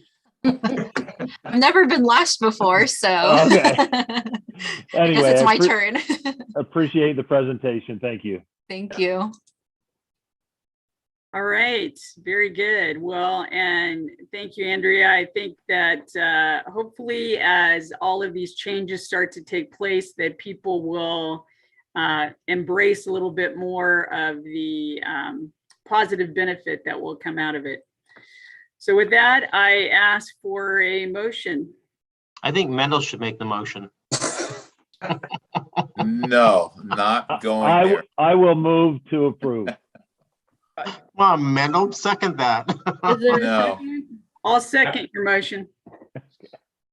Okay, I have a motion by Mayor Pro Tem Boyer, a second by Mayor Davis to introduce for first reading ordinance 2064 entitled an ordinance of the City Council adding chapter 6.10 to title 6 Health and Sanitation of the Glendora Municipal Code entitled specific regulations for organic waste disposal, reduction, recycling, and solid waste collection and recycling programs to enact regulations in compliance with Senate Bill 1383 for the implementation of food and organic recycling and related solid waste and recycling processing and reporting, adoption of an exemption from the California Quality Act by reading the title only and waiving further reading, and request that a summary of the ordinance be prepared for publication pursuant to Government Code 36933 and Resolution 2018-40. I'll conduct a roll call vote. Councilmember Alowis. Is I suppose a yes? Councilmember Thompson. A very reluctant yes. Councilmember Friedendahl. Yes. Mayor Pro Tem Boyer. Yes. And Mayor Davis. Yes. Motion carries 5-0, and thank you for not making me read that again. Well, good job. And thank you very much, Ms. Sussman, for reading that on our behalf. That takes us to member staff closing comments. Any council members have any closing comments? No. Oh, Just remind everybody, we've got the holiday stroll coming up November 19th. We'll all have a chance to get back together again. The tree lighting will be that night, as well as the lighting of the Christmas star. So looking forward to seeing everyone.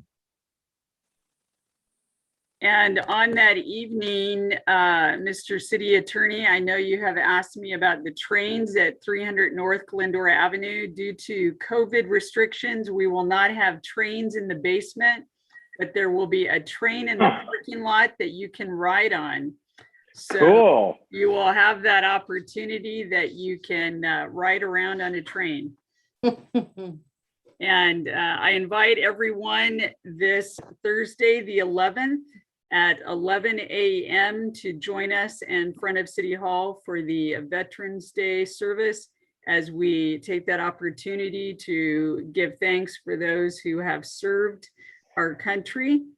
And Mr. Raymond or any other staff, do you have any closing comments? Just a brief update, and with the holiday spirit, looks like the tree lights will begin to go up on Friday. I think later in the afternoon, and then we'll do it overnight, early in the morning to avoid any impact to businesses. And a special happy birthday to my daughter, who shares that birthday with her grandfather. So the two of them make a big time of it, and I always tell her I'm gonna tell her happy birthday at a council meeting, and she always goes to bed way earlier. So happy birthday to her. But it's videotaped. That's right. Very good. Any other department directors have any comments? Okay, seeing none, we are adjourned at 10:07 p.m.